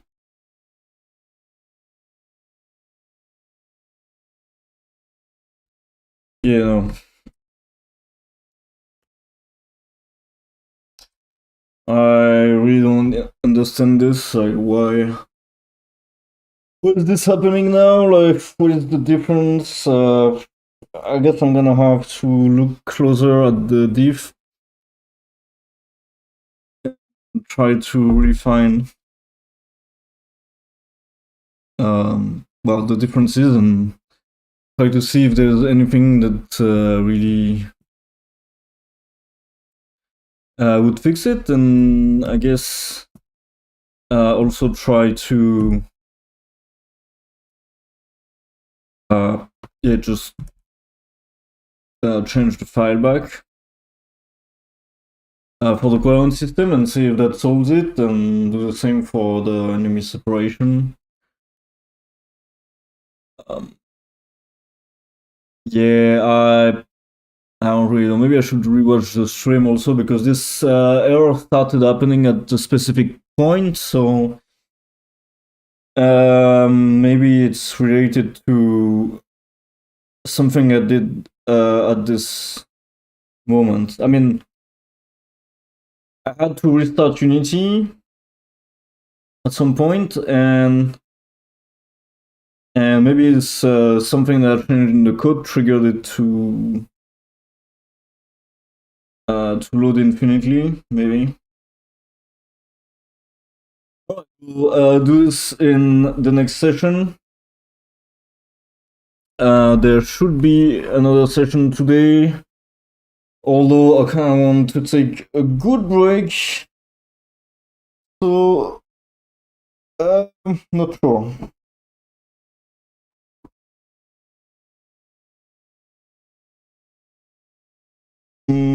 If there is another session, it's probably gonna be around like 4 or 5 p.m.